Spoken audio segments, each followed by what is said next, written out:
এগৰাকী কোৰিঅগ্ৰাফাৰ আৰু চিনে পৰিচালকে ক'ব অসমীয়া চিনে উদ্যোগৰ আঁৰৰ কথা। সেইটো আমাৰ নিচিনা নহয় আৰু এইটো মানে কোন কোন চিনে পৰিচালকে অসমীয়া চিনে উদ্যোগত খানিছে কালিমা? অসমত পাপত গুজা কোৰিঅগ্ৰাফাৰ কোন কোন? অসমৰ কোন কোন কোৰিঅগ্ৰাফাৰে ইউটিউব ভিডিঅ' কপি কৰে? ৰেফাৰেঞ্চত যায় মেক্সিমাম ভাল মানে মেক্সিমাম মানুহে বা কোৰিঅগ্ৰাফাৰখিনি কথাই কওঁ মেক্সিমামে ৰেফাৰেঞ্চত যায়। ভৃগু কাশ্যপ আৰু ৰাকেশ ৰিয়ান অকৃতজ্ঞ নেকি? পাণ দোকানৰ দৰে খোলা নৃত্য বিদ্যালয়সমূহৰ পৰা অসমৰ সাংস্কৃতিক জগতত কি হানি হৈছে? অসমত কোৰিঅগ্ৰাফাৰৰ বৃত্তিৰে জীৱন নিৰ্বাহ কৰিব পাৰিনে? গোটেই লাইফ টাইম হেৰি কৰিব ছাৰ্ভাইভ কৰিব পাৰিব বুলি মই নাভাবোঁ তাৰমানে এইটো। জোন ডায়মণ্ড গুণ্ডাৰ শ্বুটিঙৰ সময়ত কি ঘটনা সংঘটিত হৈছিল? হেৰি ধৰণে আটাৰ টিং এটা বিকিৰ মূৰত ঢালি দিব লাগে। কাৰেণ্টেন অসমত আজি ৰাজ্যিক চলচ্চিত্ৰ বঁটা বিজয়ী কোৰিঅগ্ৰাফাৰ চিনে পৰিচালক সমীৰ বুঢ়াগোহাঁই। স্বাগতম প্ৰিয় দৰ্শক, মই জানৱজ্যোতি পুনৰবাৰ আন এগৰাকী ব্যক্তিক আমি আমন্ত্ৰণ কৰিছোঁ, যিগৰাকী সত্তাই নিজৰ প্ৰতিভা নিজৰ পাৰদৰ্শিতাৰে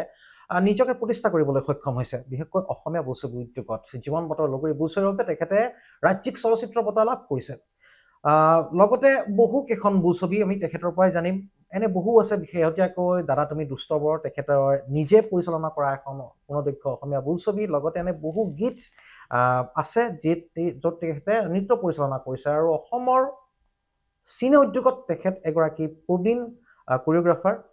তেখেত হৈছে সমীৰ বুঢ়াগোহাঁই ডাঙৰীয়া। নমস্কাৰ,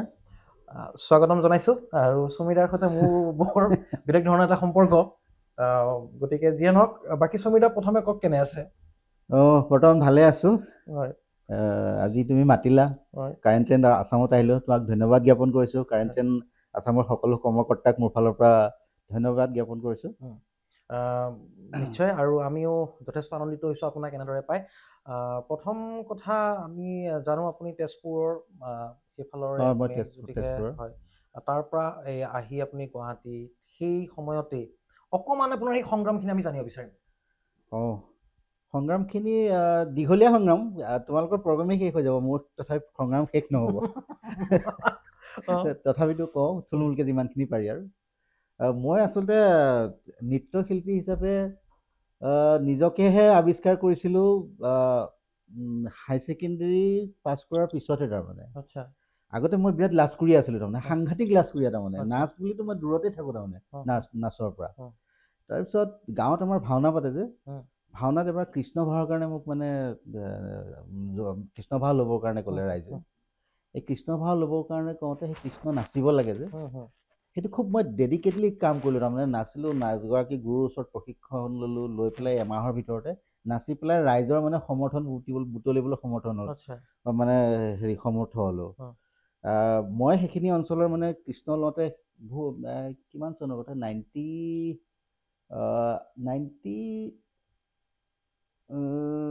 95 এনেকুৱাত, তাৰমানে এনেকুৱা কাহিনী।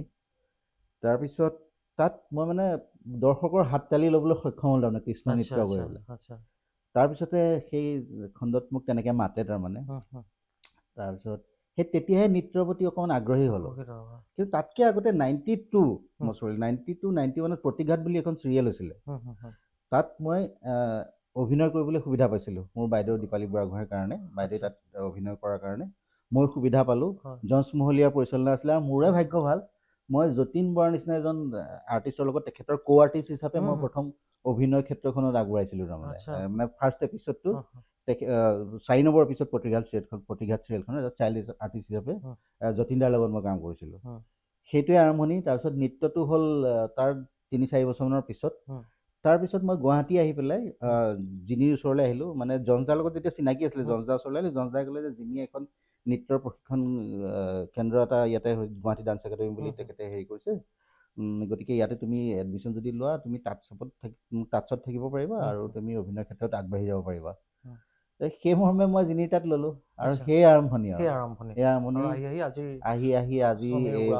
এই পৰ্যায়। কিন্তু আপুনি ক'লে জঞ্চ মহলীয়া, তেওঁ যথেষ্ট স্বনামধন্য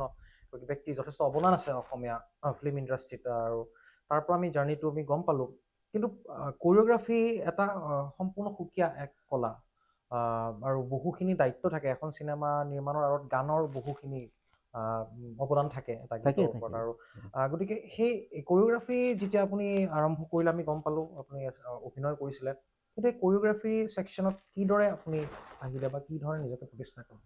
মই যেতিয়া নৃত্যৰ প্ৰশিক্ষণ ল'লোঁ জিনিৰ লগত তাৰ মই নিজকে লাহে লাহে নিজকে এক্সপ্ল'ৰ কৰি গৈ আছোঁ আৰু তাৰমানে তাৰপিছত মই ভালেই নাচিব পাৰিছোঁ দেখোন আৰু জিনিও মোৰ তেখেত গুৰু হয় জিনি মহলীয়া গুৰু হয় জিনিও মোক অলপ মানে ইম্পৰ্টেঞ্চ দিবলৈ ল'লে ভালকে তাৰ তেখেতৰ তেখেতে সেইখিনি সময়ত কোৰিঅ'গ্ৰাফাৰ কমলনাথ আছিলে মানে সেই সময়ছোৱাত তাৰ আগত আছিলে সেইখিনি সময়ত কমলনাথ আছিলে তেখেতে মুম্বাইত কৰি আছিলে আৰু মাজে মাজে অসমীয়া চিনেমা দূৰদৰ্শনৰ কাম কৰে তাৰপিছত অসীম বৈশ্য আছিলে সমসাময়িক আৰু জিনি মহলীয়া তাৰপিছতে জিনি মহলীয়া যিখিনি কাম কাজ হয় লাহে লাহে মই জিনিৰ লগত এছিষ্টেণ্ট হিচাপে কাম কৰিবলৈ ল'লোঁ যুগান্তৰ তেজালপুৰত কৰিলোঁ তেজালপুৰ তাত এছিষ্টেণ্ট কোৰিঅ'গ্ৰাফাৰ হিচাপে কাম কৰিলোঁ জিনিৰ লগত আৰু জিনিৰ বিভিন্ন ধৰণৰ প্ৰজেক্টৰ লগত মই জড়িত হ'লোগৈ গৈ তেখেতৰ পৰাই শিকি পেলাই লাহেকৈ মই নিজে কৰিবলৈ সুবিধা পালোঁ এছিষ্টেণ্ট কোৰিঅ'গ্ৰাফাৰ হিচাপে পালোঁ হ'লেও ফুল ফ্লেজেড হিচাপে কৰিছিলোঁ বিস্ফোৰণ বুলি চিনেমা এখন কন্দৰ্প শইকীয়াৰ কিন্তু মই মেইনলি কৰিলোঁ কোৰিঅ'গ্ৰাফী কইনা মোৰ ধুনীয়াৰ পৰা কইনা মোৰ ধুনীয়া প্ৰথম মই নিজে কোৰিঅ'গ্ৰাফ কৰা প্ৰথম চিনেমা কইনা মোৰ ধুনীয়া গতিকে সেইটো এটা বেলেগ ধৰণৰ অভিজ্ঞতা বা আমি বুজিব পাৰিছোঁ কিন্তু জানিব বিচাৰিম তেতিয়াৰ মাননিসমূহ প্ৰথম যেতিয়া আপুনি আৰম্ভ কৰিছে কাৰণ আজিকালি প্ৰতিযোগিতাৰ যুগ টকা সকলোকে লাগে কিন্তু আজিকালি বহু এনেকুৱা হয় মানে এটা প্ৰথম কামটো কৰিয়ে বহু এক বিনিময় বিচাৰে কিমান মাননি পাইছিলে সেই প্ৰথম কামটো প্ৰথম মাননি পাইছিলোঁ মই কইনা মোৰ ধুনীয়াৰ গানটোৰ কাৰণে প্ৰথম মাননি পাইছিলোঁ মই 1500 টকা 1500 টকাৰ পৰা মই আৰম্ভ কৰিছিলোঁ তাৰমানে প্ৰথম গানটো কৰোঁতে 1500 টকা এটা দিছিলে মাননি হিচাপে আৰু সেইখন চিনেমাৰ প্ৰথম গানটো কৰোঁতে মই তাত 4টামান গান কৰিছোঁ কিন্তু প্ৰথম গানটো কৰোঁতে 1500 টকা এটা দিছিলে মই মানে সেইটোৱে বহুত বুলি ভাবিছিলোঁ আৰু সেইটো বহুত দিনলৈ ৰাখিও থৈছিলোঁ খৰচ নকৰাকৈ প্ৰথম মাননি হিচাপে গতিকে সেয়া প্ৰথম মাননি সকলোৰে জীৱনৰ আৰু যেতিয়া নিচা পেচা একে হৈ যায় তেতিয়া সেই নিচাৰ বা পেচাৰ যুগলবন্দীয়ে নতুন সৌন্দৰ্যতা জীৱনটোক আচলতে সেইখিনি সময়ত মানে পইচা পোৱাটো মানে ইমান ডাঙৰ কথা নাছিল আচলতে কামটো যে কৰিবলৈ পাৰিছোঁ সেইটো ডাঙৰ কথা আছিল তাৰমানে এখন চিনেমাৰ এটা গান কৰিবলৈ পাইছোঁ তাৰমানে তাত পইচাটো তেতিয়া মেটাৰ নকৰে তাৰমানে এখন চিনেমাত যেতিয়া কাম কৰিবলৈ পাইছোঁ গতিকে সেইটো পইচাটো কোনো ধৰণৰ মেটাৰ কৰা নাছিলে 1500 টকা পাইছোঁ মানে এইটো বহুত পোৱাৰ নিচিনাই লাগিছিল তাৰমানে আৰু তেতিয়া অসমীয়া চিনেমাৰ ভাল দিন ভাল দিন চলি আছিলে আৰু স্ক্ৰীনত যেতিয়া দেখে নিজৰ নাম তেতিয়া এটা বেলেগ প্ৰাউড হয় গতিকে সেই দিনৰ কথাখিনি কওঁতে জানিব বিচাৰিম আজিকালি বহু সুবিধা হ'ল আজিকালি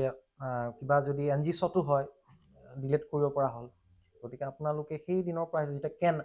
সেই কাহিনীসমূহ অলপ জানিব কাহিনীয়ে লাগে সেইকাৰণে কাহিনী বুলি কৈছোঁ আমি জানিছিলোঁ যে তেতিয়া গুৱাহাটীত উপলব্ধ নাছিলে গতিকে এটা যদি শ্বট কেনচেল হয় বহু টকা লছ হৈ যায় কিমান টকা প্ৰডিউচাৰ লছ হৈছিলে বা কি ধৰণে কৰিছিলে অকণমান আপুনি ক'ব আচ্ছা মানে হয় কি আগতে কেনবিলাক আমাৰ গুৱাহাটীত নহয় গুৱাহাটীত নাপায় কেনবিলাক হয় আমি চিনেমাৰ কাম কৰিছোঁ মেইনলি চিনেমাৰ কামখিনিত চিনেমাৰ কেনখিনি আনিব লাগে কেলকাতা আদাৰৱাইজ আনিব লাগে মুম্বাইৰ পৰা আনিব লাগে আৰু সেইখিনি 16ৰ মই একজেক্টলি পাহৰিছোঁ 400 ফিটমান থাকে নাই 16ৰ 500 ফিটমান থাকে চাগে আৰু এটা কেনত আৰু 35ৰ 400 ফিটমান থাকে চাগে একজেক্ট ডাটাটো মোৰ অলপ পাহৰিছোঁ কিন্তু সিমান মানেই থাকে চাগে যেতিয়া কি হয় এতিয়াতো ইৰেজ কৰি পেলাই আকৌ কৰিব পাৰি তাৰমানে বহুত শ্বট লওঁ তেতিয়াতো নহ'ব তাৰমানে সেইখিনি সময়ত আমি কোনোবা এটা শ্বট লোৱাৰ আগতে 1000বাৰ মানে প্ৰেক্টিচ কৰাই লৈছোঁ 1000বাৰ ৰিহাৰ্চেল কৰাই লৈছিলোঁ এবাৰ যদি NG মাৰি দিয়ে যিখিনি ৰিলত শ্বুট হ'ল সেইখিনি ৰিল আকৌ মানে কোনো কামত নাহে আৰু সেইখিনি পেলাই দিবলগীয়া হয় আৰু এটা কেনত সেইখিনি সময়ত মষ্ট প্ৰবলি 16ৰ কেন এটাত 5000 পৰা 6000 টকা আছিলে যিটো 400 ফিটটোত 10 মিনিট নে 15 মিনিট এনেকুৱা সময় যায় আৰু ইফালে ইয়াৰটো 11,000 মান আছিলে 35ৰ সেইটোত 400 ফিটে আছিলে তাৰমানে সেইটোতো খুব কম সময়ত মানে শেষ হৈ যায় ৰিলটো লগোৱাৰ পিছত অলপ পিছতে শেষ হৈ যায় তাত যদি NG মাৰিব লগা হয় তাৰমানে প্ৰডিউচাৰ বহুতখিনি পইচা গুচি যায়গৈ এটা শ্বট যদি NG মাৰিব লগা হয় কেইবা ফিট ৰিল গুচি যায়গৈ তাৰমানে গতিকে মানে প্ৰডিউচাৰ বহুতখিনি লোকচানৰ সন্মুখীন হ'বলগীয়া গতিকে আমি খুব অংক কৰি খুব কেলকুলেট কৰি পেলাই আমি মানে শ্বুটিংবিলাক কৰিব লগা হৈছিলে শ্বুটিং কৰাৰ আগতে আমি খুব পেপাৰ ৱৰ্কছ কৰিছিলোঁ আগতে কোনটো শ্বটৰ ভিতৰত পিছত কোনটো শ্বটৰ পিছত কোনটো শ্বট হ'ব কি হ'ব আগতে গোটেই পেপাৰত ডিটেইল লিখি লৈছিলোঁ তাৰমানে যাতে তাত গৈ পেলাই চিন্তা কৰি থাকিব নালাগে আৰু মানে যদি উল্টা পুল্টা শ্বট লোৱা যায় কি হ'ব মানে ৰিল বেছিকৈ খৰচ হৈ যাবগৈ গৈ পেলাই গতিকে গোটেই প্লেনিংটো আগতে কৰি গৈছিলোঁ সেইমতে আমি শ্বট লৈছিলোঁ ৰিহাৰ্চেল কৰাই লৈছিলোঁ যাতে খুব এনজি কম খায় তাৰমানে সেইটো কাৰণে আৰু যদি এনজি খালে খোৱা হ'লেতো মানে বহুতখিনি গুচি যায়গৈ প্ৰডিউচাৰ লষ্ট হৈ যায়গৈ গোটেইখিনি ৰিয়েল বহুতখিনি গুচি পেলাই দিবলগীয়া হয়গৈ সেইটো কাৰণে খুব ভাবি চিন্তি কাম কৰিব লগা হৈছিলে এইখিনি সময়ত খুব মানে সাৱধানে কাম কৰিব লগা হৈছিলে কৰিব লগা হৈছিলে আৰু আজিকালি এইটো আৰু একেবাৰে আজিকালি বহুত সহজ হৈ গ'ল বহুতখিনিয়ে সহজ হৈ গ'ল বহুত সহজ হৈছে গতিকে হয় সেয়া এটা দিন আৰু আজি এটা দিন পৰিৱৰ্তনটো হ'বই বাৰু কিন্তু ভাল লাগে যে আপোনালোকে ইমান সূক্ষ্ম দৃষ্টিভংগী বা সৰু সৰু কথাও মন কৰি সাৱধানেৰে শ্বুট কৰিছিলে যিটো হয়তো আজিৰ প্ৰজন্মৰ তাত অধিকাংশৰ তাত সেই গুণটো নাই এটা পৰিতাপৰ বিষয় আজিকালি কি হয় মানে ইউটিউব আজিকালি ৰেফাৰেঞ্চত যায় মেক্সিমাম ভাল মানে মেক্সিমাম মানুহে বা কোৰিঅ'গ্ৰাফাৰখিনি কথাই কওঁ মেক্সিমামে ৰেফাৰেঞ্চত যায় ধুনীয়া ধুনীয়া কিবা ভিডিঅ' চাই ল'লে তাতে ৰেফাৰেঞ্চ দেখিলে সেইমতে কেমেৰামেনক ফ্ৰেম দেখুৱাই দিলে এনেকৈ ল'ব লাগিব তেনেকৈ তেওঁলোকে শ্বটছ লয় গতিকে তেওঁলোকে তেনেকুৱা ধৰণৰ অৱশ্যে সেই পৰিৱেশটো পাইছে কাৰণে তেনেকুৱা ধৰণৰ ষ্টাডি কৰি পেলাই তেওঁলোকে কৰিব পাৰিছে আমাৰ সময়ত সেইখিনি নাছিলে আমি যিখিনি কৰিব লগা হৈছিলে আমি নিজেই চিন্তা কৰি আমি কল্পনাৰে গোটেইখিনি কৰি লৈছিলোঁ তাত কোনো ধৰণৰ তেনেকুৱা সুবিধাই নাছিলে যে না ইউটিউব আছিলে না গুগল আছিলে আজিকালিৰ সুবিধাখিনি ছ'চিয়েল মিডিয়া কোনো ধৰণৰ তাত তেতিয়া সেইখিনি সময় নাছিলে যিখিনি তেতিয়া সেইখিনি সময়ত কাম হৈছিলে গোটেইখিনি নিজৰ চিন্তা চৰ্চাৰে কামখিনি হৈছিলে ক'ৰ পৰা ৰেফাৰেঞ্চ ল'ব পৰা আমি তেতিয়া হোৱা নাছিলোঁ তাৰমানে এতিয়াতো কেতিয়াবা কিছুমান কোৰিঅ'গ্ৰাফাৰ আমি শুনো আৰু যেতিয়া শ্বুটিং চলি থাকে তাতে কেমেৰামেনক মানে কিছুমান গান দেখুৱাই দিয়ে যে এইটো গান এই গানটোৰ পৰা এনেকুৱা ধৰণে মোক শ্বট লাগিব আৰ্টিষ্টকো কষ্টিউমছ ষ্টেপছ গোটেইখিনি দি দিয়ে গতিকে তেওঁলোক মানে এতিয়া সেইখিনি দেখুৱাই পেলাই কিছুমান জাকত জিলিকা হৈ গৈছে যে মানে তেখেতে ক্ৰেডিট লৈ লৈছে কিন্তু আচলতে সেইটো সেই আমাৰ নিচিনা নহয় আৰু সেইটো মানে ইজি প্ৰচেছ হৈ গৈছে আজিকালি তেনেকৈ দেখুৱাই সেইটো কিন্তু উদ্যোগটোৰ বাবে অশনি সংকেত মই আমি ধাৰণা কৰিছোঁ উদ্যোগটোৰ বাবে অশনি সংকেত কাৰণ পৰিপক্কতা হ'ব লাগে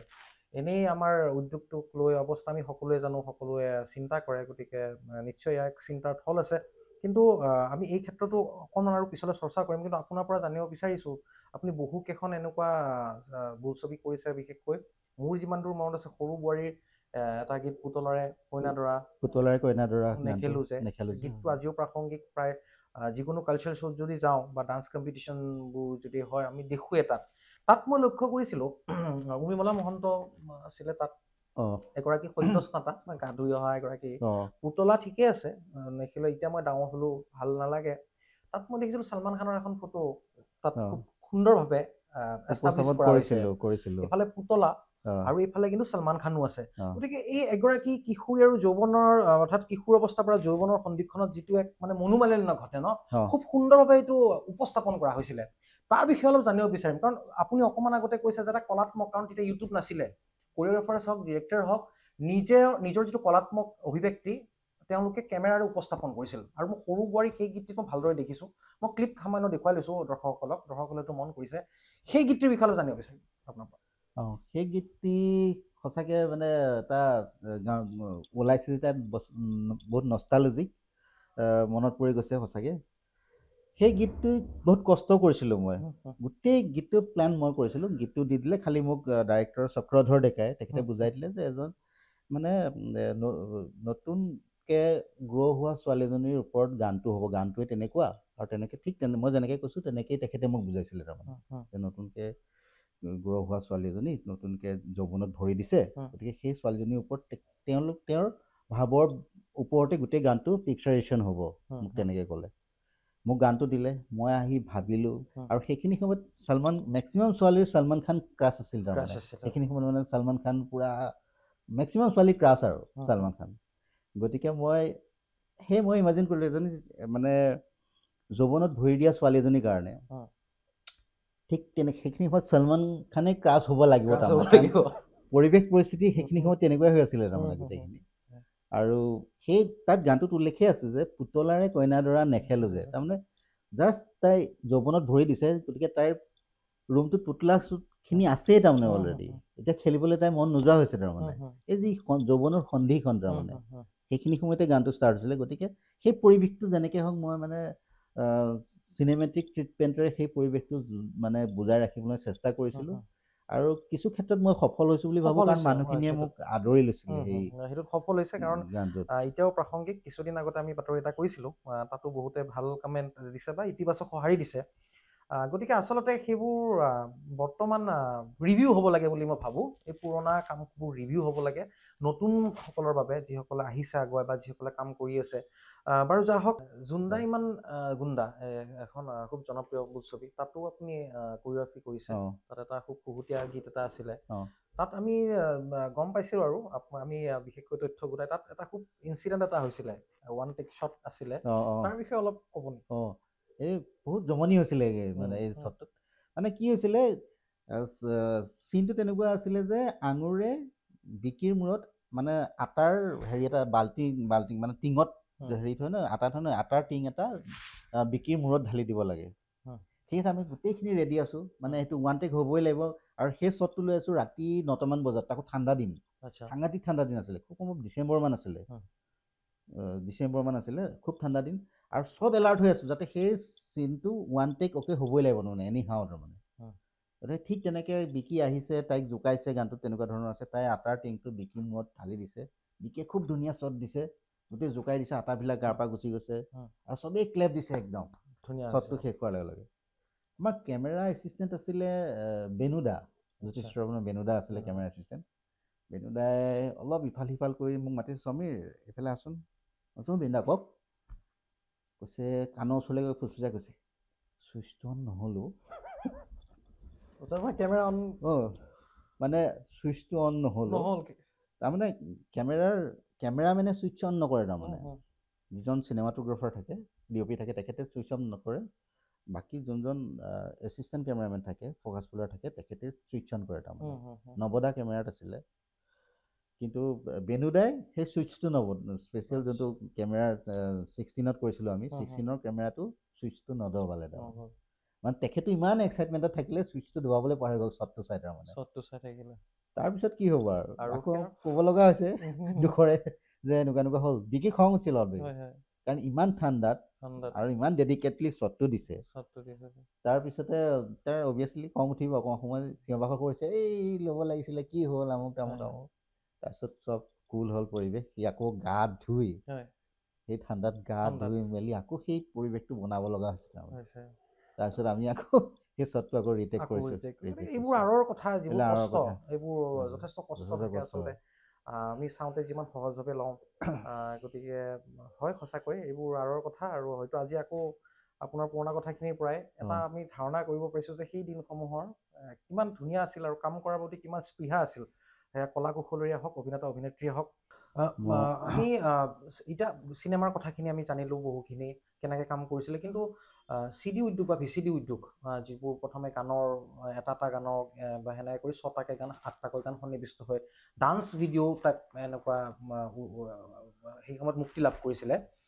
তাৰ বিষয়ে অলপ জানিব বিচাৰিম কেনেকৈ আৰম্ভ হ'ল বা আপোনাৰ চকুৰ সন্মুখতে আপুনি দেখিছে গোটেই সময়ছোৱা অকণমান জানিব বিচাৰিম আপোনাৰ পৰা যেতিয়া CD আহিলে প্ৰথম আচলতে মডাৰ্ণৰ কথা কৈছোঁ তাৰ আগতে বিহু হৈছিলে প্ৰথম ৰংপুৰ নাচনী বুলি প্ৰথম মানে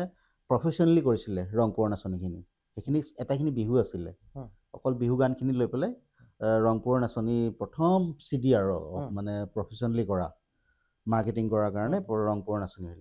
তাৰপিছতে মডাৰ্ণৰ প্ৰথম কৰিলোঁ মই আৰু প্ৰবল খাউন ডাইৰেক্টৰ আছিলে মই কোৰিঅ'গ্ৰাফাৰ আছিলোঁ প্ৰথম মডাৰ্ণ CD মডাৰ্ণ গানৰ CD মৰমৰ লগৰী বুলি একজেক্টলি চনটো পাহৰিছোঁ প্ৰথম সেইটোৱে আছিলে সেই আৰম্ভণি CDৰ আৰু মৰমৰ লগৰী প্ৰথম প্ৰবাল খাউন ডাইৰেক্টৰ আছিলে মই কোৰিঅ'গ্ৰাফি কৰিছিলোঁ গানবিলাকৰ তাতে বাপ্পা আহমেদো আছিলে মছৰৈ বুলি কেইবাটাও গান আছিলতো মই পাহৰিলোঁ CDখনত তাৰপিছত সেইখনে প্ৰথম আছিলে আৰু সেই গান ইণ্টাৰেষ্টিং সেইখনত প্ৰথম আকাশদ্বীপক প্ৰথম CDলৈ অনা মানুহ মই আৰু প্ৰবাল খাউন মোৰ গুৱাহাটীত মোৰ ৰিদম ডান্স একাডেমি আছিলে বশিষ্ঠ চাৰিআলিত তাতেই আমাৰ গানবিলাকৰ ৰিহাৰ্চেল হৈছিল তাৰমানে কৰাৰ আগত আমি ৰিহাৰ্চেল কৰি লওঁ তেতিয়া সেই গানটোৰ কাৰণে হিৰোৰ লৈ আলোচনা হ'ল খেতি বা কোন আছিলে গানটোৰ নাম খেতি বা কোন আছিলে গানটো আছিলে সেই গানটোৰ কাৰণে আমি হিৰো নিৰ্বাচন কৰিলোঁ প্ৰবাল দাই মই ভাবিছোঁ কাক কৰোঁ নচা ল'ৰা এটা লাগে তাৰমানে সেইখিনি সময়ত নচা ল'ৰা কেইদিনমানৰ আগতে আই লাভ ইউ চিনেমাখন ৰিলিজ হৈ গৈছিলে হেৰিয়াৰ আকাশদ্বীপৰ তাত চিনেমাখনত দেখিছিলোঁ খুব ধুনীয়া সি নৃত্য কৰিছে তাৰমানে সেই তেতিয়া মই প্ৰবাল দাক ক'লোঁ যে আকাশদ্বীপ বুলি এজন ল'ৰা আছে তাক দেখোন এই চিডিৰ এই গানটো পাৰ্টিকুলাৰ গানটোৰ কাৰণে ল'ব পাৰি আৰু সেইকাৰণে প্ৰবাল দাও চিন্তা কৰিছিলে তাক ল'ব পাৰি তেতিয়া সি মৰিগাঁৱত আছিলে মৰিগাঁৱৰ পৰা তাক মাতি আনি মোৰ স্কুলত ৰিদম ডান্স একাডেমীত তাক ৰিহাৰ্চেল কৰালোঁ কৰাই ফাইনেলি গানটো শ্বুট কৰিলোঁ অকল সেইটোৱে নাই কেইবাটাও মই তাত গান কৰিছিলোঁ 4-5টামান গান কৰিছিলোঁ গুৰুত্বপূৰ্ণ তথ্য যে আধুনিক নৃত্যৰ যদি আমি ফাৰ্ষ্ট CD বুলি কওঁ নৃত্যৰ সেয়া প্ৰথম সমীৰ বুঢ়াগোহাঁই আৰু প্ৰবাল খাউণ্ডৰ পৰিচালনা আছিলে আৰু নৃত্য পৰিচালনা সমীৰ বুঢ়াগোহাঁই য'ত এতিয়া গম পাইছোঁ যে আকাশদ্বীপক অভিনেতা আকাশদ্বীপক সেই প্ৰথম চিডিত আনিছিলোঁ আমি প্ৰবাল দা আৰু মই প্ৰবাল দাক ক'লোঁ আকাশৰ কথা আকাশদ্বীপ বুলি এটা ল'ৰা আছে বুলি প্ৰবাল দাও হৈ ভৰ দিলে প্ৰবাল দাই কণ্টেক্ট কৰিলে তেখেতক আনিলে মোৰ স্কুললৈ আনিলে তাত ৰিহাৰ্চেল কৰালোঁ সেইটো প্ৰথম গান আকাশদ্বীপৰ আকাশদ্বীপ চিডিত ফেমাছ হ'ল চলগৰি বুলি এটা গানৰ পৰা চলগৰিৰ পৰা বেছিকৈ ফেমাছ হৈ গ'ল কিন্তু আনিলোঁ মই সেইখিনি সময়ত কোৱা হৈছিলে আকাশদ্বীপ শ্বাহৰুখ খান অফ আছাম বুলি কোৱা হৈছিলে ইমান জনপ্ৰিয় ক্ৰেজ আছিলে আকাশদ্বীপ বুলি ক'লে আৰু আজি এই গুৰুত্বপূৰ্ণ তথ্য আমি জানিব পাৰিলোঁ যথেষ্ট নৱপ্ৰজন্ম উপকৃত হ'ব এই কথাৰ পৰা গতিকে আমি আহিছোঁ ক্ৰমান্বয়ে এতিয়া আহিছোঁ কোৰিঅ'গ্ৰাফি আমাৰ যিটো শিতান সেই শিতান বিশেষকৈ আমাৰ অসমত নৃত্য যে এটা পেচা হ'ব পাৰে যদি ক্লাছিকেল ফৰ্ম শিকিছে বেলেগ কথা ক্লাছিকেল বা শাস্ত্ৰীয় নৃত্য সেইখিনি আমি সন্মান কৰোঁ আৰু এইটো ভাল কথা লাগে কিন্তু সৃষ্টিমূলক নৃত্য বা যিটো মডাৰ্ণ ডান্স বুলি কয় আজিকালি হিপ হপ আছে বহুখিনি তাত আপোনাৰ দৃষ্টিভংগীত আপুনি ভাবেনে যে অসমত এগৰাকী নৃত্যশিল্পী হিচাপে কোনো শাস্ত্ৰীয় নৃত্যৰ হেৰি নোহোৱাকৈ নিজৰ অকল ক্ৰিয়েটিভ ডান্সৰ জৰিয়তে গোটেই জীৱনটো নিৰ্বাহ কৰিব পাৰে পাৰে ফুল ডেডিকেশ্যন থাকিলে পাৰে তাৰমানে যদি মোৰ ক্ষেত্ৰতে মই প্ৰযোজ্য বুলি ভাবিছোঁ তাৰমানে মইতো এতিয়ালৈকে মই এতিয়া লাহেকৈ আজি 2-3 বছৰৰ পৰা চিনেমা ডাইৰেকশ্যনত আহিছোঁ বোলছবি ডাইৰেকশ্যন কৰিছোঁ কিন্তু তাৰ আগলৈকে মই এইটো পেচাতেই চলি আহিছিলোঁ মই কোৰিঅ'গ্ৰাফি কৰিয়েই আজি 20-25টা বছৰ কোৰিঅ'গ্ৰাফি কৰিয়েই মই এইটো প্ৰফেশ্যনতে আছোঁ গতিকে মই ভাবোঁ পাৰে ভালকৈ কৰিলে কিন্তু তথাপিতো তাতে বহুতখিনি সংঘাত আহে আৰু এটা প্ৰফেশ্যনে লৈ থাকিব পৰা আচলতে বহুতেই কঠিন অসমত বহুত ছাৰ্ভাইভ কৰিব লগা হয় কিন্তু তথাপিতো মানে নিজৰ মন থাকিলে বা নিজে ভালকৈ কাম কৰি থাকিলে যেনেকেই নহওক মই ভাবোঁ পাৰে সেইটো হয় গতিকে এয়া এক প্ৰশ্নৰ বিষয় আহি পৰে যেতিয়া মানে বিশেষকৈ মডাৰ্ণ ডান্সৰ ক্ষেত্ৰত হওক বা ক্ৰিয়েটিভ সৃষ্টিমূলক নৃত্যৰ ক্ষেত্ৰত হওক ক্ৰিয়েটিভ ডান্সৰ ক্ষেত্ৰত হওক যে পাৰে নে নোৱাৰে আজি এগৰাকী প্ৰবীণ কোৰিঅ'গ্ৰাফাৰৰ পৰা আমি উত্তৰখিনি পাই যথেষ্ট আমি আশাবাদী যে যিসকলে নৃত্যক নিজৰ পেচা কৰিম বুলি ভাবিছে যে সাহস লাগিব কিন্তু সততা হয়তো লাগিব নিশ্চয় সততা লাগিব প্ৰত্যেকটো বিষয়তে সততা হ'লেহে আগবাঢ়ি যাব পাৰিব আৰু এটা কথা আচলতে আমাৰ এই জগতখন আমি যেতিয়াৰ পৰা আছিলোঁ তাৰমানে বিশেষকৈ নৃত্য জগতখনৰ কথাই কৈছোঁ ইমান প্ৰফেশ্যনেল নাছিল তাৰমানে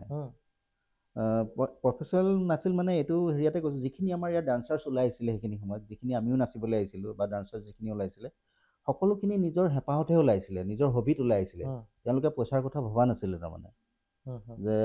আৰু এনেকুৱা এটা পৰিৱেশ নাছিলে যে এইটোৱে পেচা হিচাপে লৈ পেলাই তেওঁলোকে জীৱন নিৰ্বাহ কৰিব পাৰিব তেনেকুৱা গতিকে যিমানখিনি আমাৰ সমসাময়িকভাৱে যিমানখিনি আহিলে নৃত্যৰ শিল্পী সকলোবিলাক হয়তো কিছুমানে ছাৰ্ভাইভ কৰি থাকিব পাৰিলে আৰু মেক্সিমামখিনিয়ে নিজে কিবা এটা বেলেগ পেচা আৰম্ভ কৰি তেনেকৈ গুচি গ'লগৈ আৰু তেওঁলোকে নিজৰ হবিৰ কাৰণেহে একচুৱেলি আহিছিলে আৰু এতিয়াও মই ভাবোঁ এতিয়াও যিমানখিনি নৃত্যশিল্পী আহি আছে তেওঁলোকে এনেকুৱা এটা ইণ্ডাষ্ট্ৰি ইয়াত গঢ় লৈ উঠা নাই লাহে লাহে গঢ় লোৱা এটা হেৰি ধৰিছে ঠন ধৰিছে বাৰু এইটো নাই ধৰা বুলি নকওঁ কিন্তু এনেকুৱা এটা পৰিৱেশ আহি পোৱা নাই এতিয়ালৈকে মই ভাবোঁ যে তেওঁলোকে সেইটোৱে নৃত্যশিল্পী হিচাপে বিশেষকৈ ক্ৰিয়েটিভ নৃত্যশিল্পীখিনিৰ কথা কৈছোঁ যে তেওঁলোকে সেই প্ৰফেশ্যনটোকে লৈ তেওঁলোকে গোটেই লাইফ টাইম হেৰি কৰিব ছাৰ্ভাইভ কৰিব পাৰিব বুলি মই নাভাবোঁ তাৰমানে সেইটো হয়তো এক দুজনৰ মাজত প্ৰযোজ্য হ'ব পাৰে বা মোৰ ক্ষেত্ৰতে প্ৰযোজ্য হৈছে, কিন্তু বহুতেই কঠিন কিন্তু। আৰু এইটো আমাৰ এইটো প্ৰফেশ্যন হোৱা নাই আচলতে এতিয়ালৈকে। যিখিনি এতিয়াও নতুনকৈ ওলাইছে নিজৰ ইচ্ছামতে হবিতহে ওলাইছে, এনেকুৱাই হৈছে মেক্সিমাম তেনেকুৱাই হোৱা। আমি এতিয়া দেখোঁ আমাৰ প্ৰায় বিশেষকৈ মহানগৰীবিলাক ৰাজ্যৰ ভিন্ন প্ৰান্ততে দেখোঁ অলিয়ে গলিয়ে আমাৰ বহুত নৃত্যৰ প্ৰতিষ্ঠান। ভাল কথা, বহুতে স্বাৱলম্বীও হয় বা এই ক্ষেত্ৰত বা চলিবলৈও বা নিজে পঢ়াৰ খৰচো বহুতে শিকাই ওলাই আছে। কিন্তু আপুনি এগৰাকী নৃত্য পৰিচালক হিচাপে আপুনি ৰাজ্যিক চলচ্চিত্ৰ বঁটা আপুনি লাভ কৰিছে জীৱন বাতৰি লগৰী বোলছবিৰ বাবে। আপোনাৰ পৰা জানিব বিচাৰিম এই যে অলিয়ে গলিয়ে নৃত্য প্ৰতিষ্ঠানসমূহ, ডান্স ইনষ্টিটিউটসমূহ যে মুকলি কৰিছে, তাৰ পৰা আমি পৰিপক্ক অধিক পাইছোঁ, পৰিপক্ক নে অপৰিপক্ক নৃত্যশিল্পীৰ সংখ্যা বাঢ়ি গৈছে? তুমি একদম সঁচা কথা কৈছা। আজিকালি মানে একদম নৃত্যৰ প্ৰশিক্ষণ কেন্দ্ৰবিলাক মানে আলিয়ে গলিয়ে দেখিবলৈ পোৱা যায়, বেনাৰ দেখিবলৈ পোৱা যায়, নৃত্য প্ৰতিষ্ঠান দেখিবলৈ পোৱা যায়। সেইটো হৈছে এটা নিগেটিভ পজিটিভ দুইটা চাইনে আছে। তাৰ পৰা আমি সঁচাকৈ বহুত নৃত্যশিল্পী পাইছোঁ, কিন্তু কিমান কোৱালিটি থকা নৃত্যশিল্পী পাইছোঁ সেইটো এটা ডাঙৰ কথা হৈছে। প্ৰথম কথা হৈছে কি, যিসকল মানে প্ৰশিক্ষক সেইসকল কিমান তেওঁলোকে শিকি পেলাই মানে আচলতে কিমানখিনি জানি পেলাই তেওঁলোকে প্ৰশিক্ষণ দিছে সেইটোৰ ওপৰত নিৰ্ভৰ কৰিব। আৰু দেখা গৈছে আজিকালি মানে কিছুমানে ধৰা কেইটামান প্ৰাইজ পালে, ক'ৰবাত গ'ল, তেওঁলোকে এখন সেইটো নাম দিয়ে এখন নৃত্যৰ প্ৰশিক্ষণ কেন্দ্ৰ খুলিলে। তাৰ পৰা মই সম্পূৰ্ণ জ্ঞান নোহোৱাকৈ কোনোবা এখন নৃত্য প্ৰতিষ্ঠান খোলাৰ কাৰণে যিসকল ছাত্ৰ ছাত্ৰী শিকিবলৈ আহে তেওঁলোকৰ সেইখিনি ক্ষেত্ৰত অসুবিধাৰ সন্মুখীন হ'ব পাৰে বা হোৱা আমি দেখিছোঁ। কিন্তু এইটোও নহয় আকৌ কিছুমান আমাৰ অসমতে বহুত নৃত্য প্ৰশিক্ষণ কেন্দ্ৰ আছে, তাৰ পৰা বহুত ভাল ভাল টেলেণ্ট ওলাই যোৱা আমি দেখা পাইছোঁ। উদাহৰণস্বৰূপে যোৰহাটৰে মোৰ এজন আছে ষ্টুডেণ্ট সীমান্ত বৰকটকী, তেখেতেও খুব ধুনীয়া নৃত্য প্ৰশিক্ষণ কেন্দ্ৰ চলাই আছে। তাতে আমাৰ এই নৃত্যৰ বিষয়টো লৈ অৱশ্যে বহুতখিনি ক্লাছ কিছুমান হয়। মাজতে মই জাজ কৰিব লাগিব, তেওঁলোকে পাতিলে, তেওঁলোকে সীমান্ত বৰকটকী নজনাকে আজি কেইদিনমানৰ আগত এজন নিষিদ্ধ সংগঠনৰ চাৰেণ্ডাৰ এজন মানুহে খুব বেয়াকে মানে এটেম্প টু মাৰ্ডাৰ টাইপৰ এটা মানে হেৰি কৰিলে, থ্ৰেটনিং দিছে যে তুমি কিয় পাতিছা। আৰু তেওঁলোকে হৈছে কি, তেওঁলোকে পাতি আছে এইটো কাৰণে নতুনকে এটা পাতিছে, তাৰমানে তেওঁলোকে বিনামূলীয়াকে তেওঁলোকে নামভৰ্তি কৰিছে। সেইটো কাৰণে বিভিন্ন ধৰণৰ মানে কিহৰ পৰা কি হৈছে মই ইমান নাজানো যদিও মই সীমান্তৰ পৰা গম পাইছোঁ তেখেতে ফোন কৰি পেলাই মানে হেৰি দিছে, একো নজনাকে সেই বিষয়টো তেখেতে টানি আনিছে বা সেই বিষয়ত মোৰ সোমাবলৈ জনা। মই এইকাৰণে সেইটো বিষয়ত সোমাইছোঁ যে সেই হেৰিটোত মই জাজ হিচাপে গৈছিলোঁ। আৰু সেইকাৰণে মই সীমান্তৰ কথাখিনি জানো যে তেখেতৰ যিটো অধ্যয়নৰ তেখেতৰ কোনো নাছিলে, তাৰমানে ষ্টুডেণ্ট তাত জইন কৰিবলৈ দিয়া হোৱা নাছিলে। কিন্তু তেখেতে নজনাকেই এজনে বেয়াকে তেখেতক মানে হেৰি দিছে, থ্ৰেটনিং দিছে। কিন্তু তেওঁলোকৰ মাজত তেতিয়ালৈকে হেৰি হৈ গ'ল, মিটমাট হৈ গ'ল। তেনেকুৱা ধৰণৰ কিছুমান হ'ব নালাগে, জানি শুনি কিছুমান কৰিব লাগে। আৰু সেই তেনেকে উদয়নৰ জাষ্ট উদাহৰণ দিছোঁ, উদয়নৰ পৰা ভাল নৃত্যশিল্পী ওলাইছে, বহুত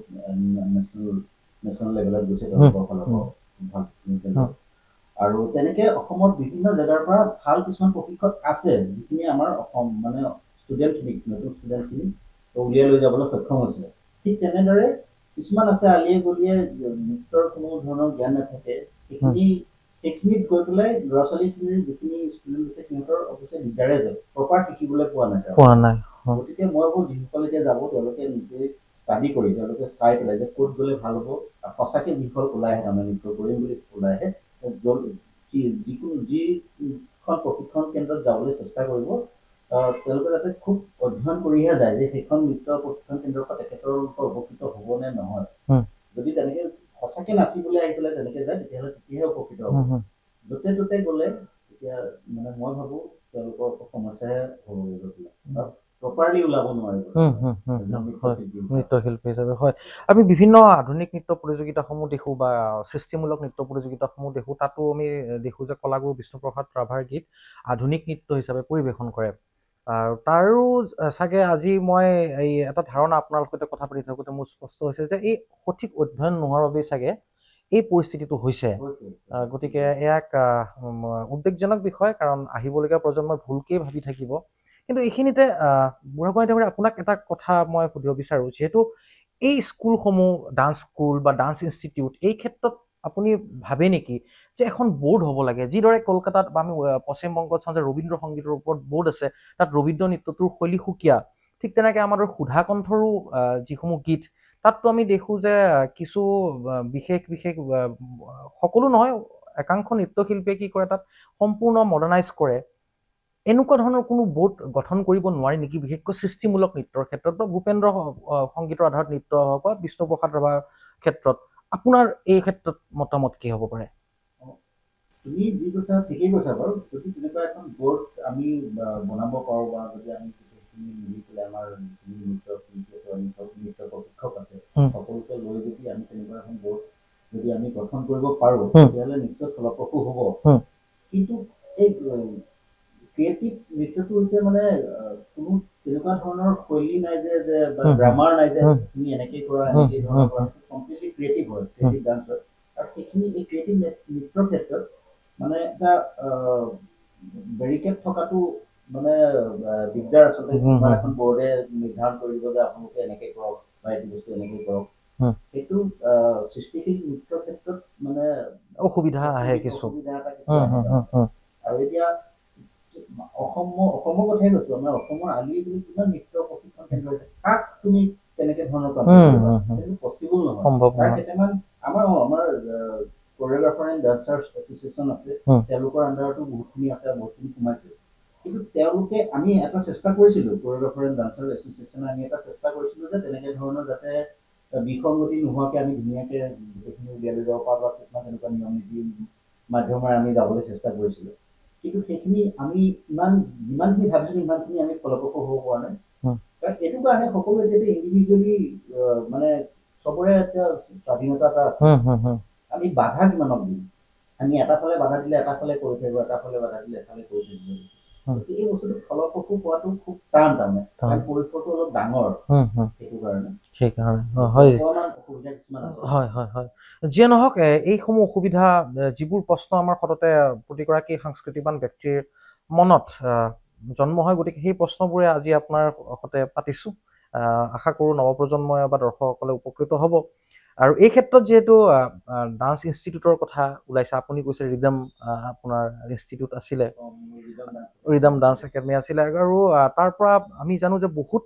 কোৰিঅগ্ৰাফাৰ্ছ তাৰ পৰা আহিছে, বহুত নৃত্যশিল্পী তাৰ পৰা আহিছে।